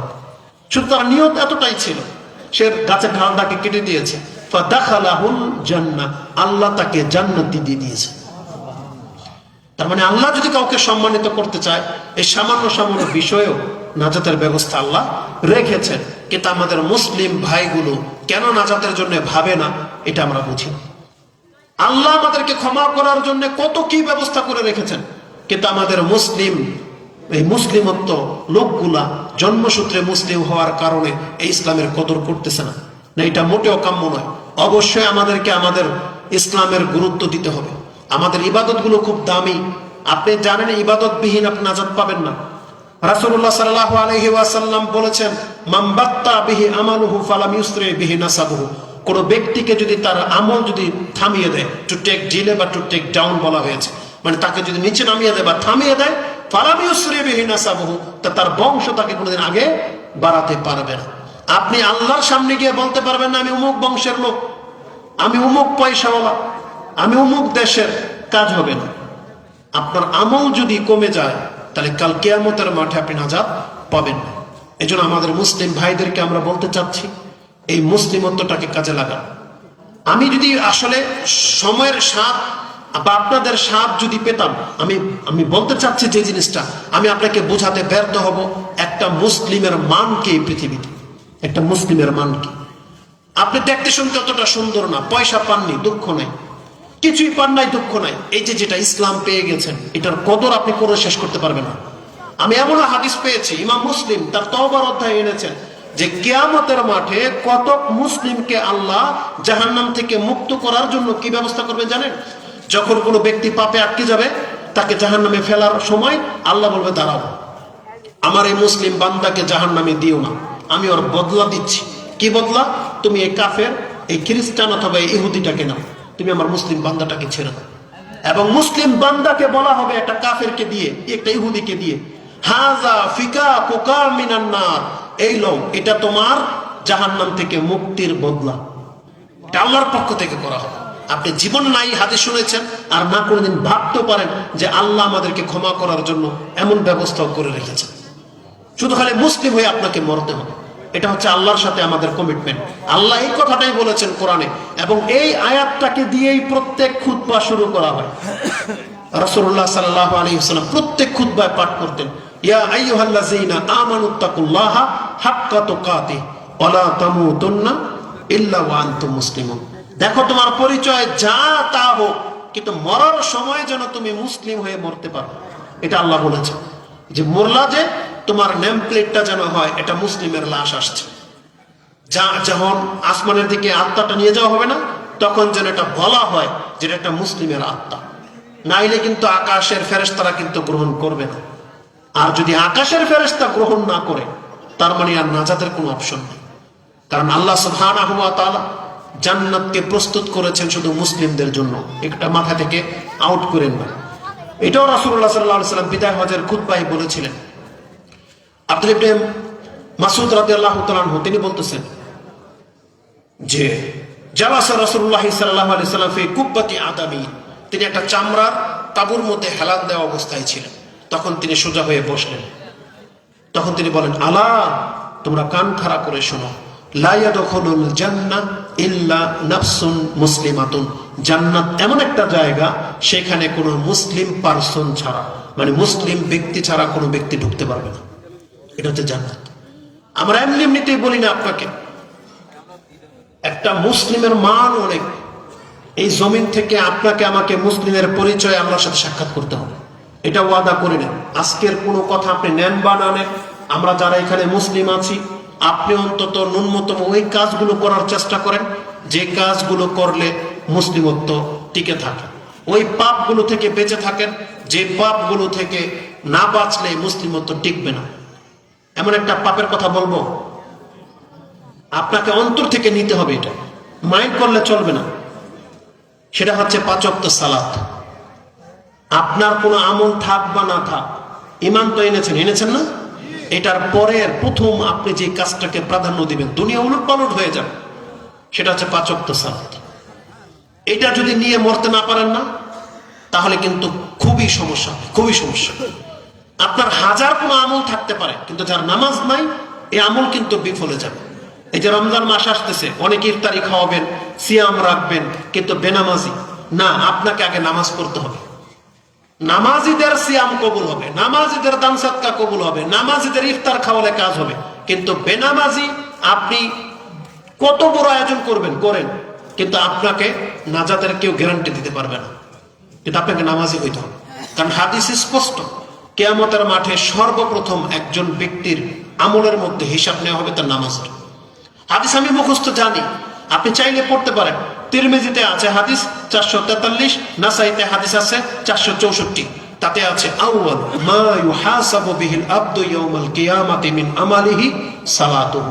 কিয়ামতের মাঠে একজন ব্যক্তির আমলের প্রথম হিসাব নেওয়া হবে তার নামাজের। ফাইজা সালাহাত, যদি তার নামাজ ঠিক থাকে, ফাকাদে আফলাহা ওয়া আনজা, তাহলে সেই ব্যক্তি ফালা, মুক্তি পেয়ে গেল এবং এই ব্যক্তি নাজাত পাবে। এই যে আফলাহা ওয়া আনজা, এই শব্দটাই আজানে বলা হয়। হাইয়া আলাল ফালাহ বলা হয় কি? হাইয়া আলাল ফালাহ, আসো তোমার মুক্তির দিকে। এই জন্য রাসূল বলেছেন, যেই ব্যক্তির নামাজ ঠিক সে মুক্তি পাবে। আর কি বলতাম বলেন?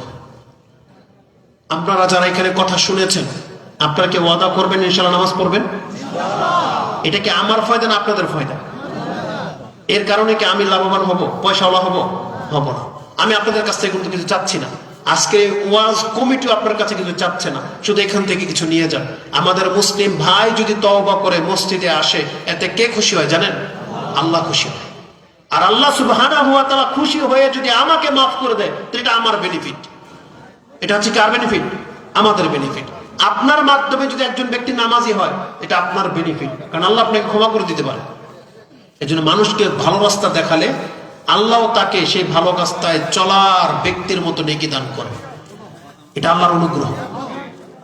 তো আমরা যত কথাই শুনি না কেন কম হবে, কম হবে। এলোমেলো অনেকগুলো কথা বলেছি। আমাদেরকে ইসলামের কদর করতে হবে, এটা ছিল মূল মেসেজ। মুসলিম হিসাবে দেখেন আপনি সম্মানিত। পৃথিবীতে আজকে আমরা মূল্যায়ন করি টাকার ভিত্তিতে, ক্ষমতার ভিত্তিতে, কিন্তু আপনি দুঃখ করেন না, এই সমাজে আপনার মুসলিম হয়ে জন্ম হয়েছে, আপনি জানেন না যে এটা কত বড় আল্লাহর অনুগ্রহ। কিয়ামতের মাঠে কত কাফের গুলো দেখবে যে আপনাকে আমাকে ক্ষমা করার জন্য আল্লাহ কত কি ব্যবস্থা করেছে। সর্বশেষ, যে তোমাদের ভাই চলে আসছে, সর্বশেষ যেই কথাটা দিয়ে আমি আমার ইতি টানবো, একটা মুসলিমের মর্যাদার ক্ষেত্রে আল্লাহ সুবহানাহু ওয়া তাআলা সবচেয়ে বড় যে বিষয়টা আমাদের জন্য রেখেছেন, সেটা হচ্ছে একটা মুসলিমের নাজাতের জন্য আল্লাহ সুবহানাহু ওয়া তাআলা সর্বশেষ যে কাজটা করবেন। ভাই আসুন, আপনাদের দিকে ফোকাস করে তারপর আমি বলবো।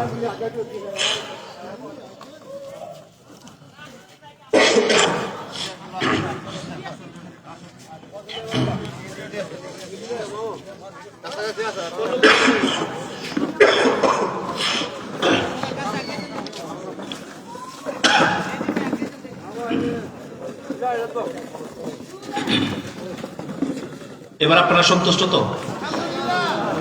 আপনাদের কাঙ্ক্ষিত ব্যক্তি উপস্থিত, আলহামদুলিল্লাহ। এজন্য 1 মিনিট শুধু দৃষ্টিটা এইদিকে দেন। আমি যে কথাটা বলতে চাচ্ছিলাম, একজন মুসলিম হিসেবে আপনি সর্বশেষ যে বেনিফিট পাবেন সেটা কি জানেন? যদি শিরকবিহীন মরতে পারেন। রাসূলুল্লাহ সাল্লাল্লাহু আলাইহি ওয়াসাল্লাম আমাদেরকে একটা সংবাদ দিয়েছেন।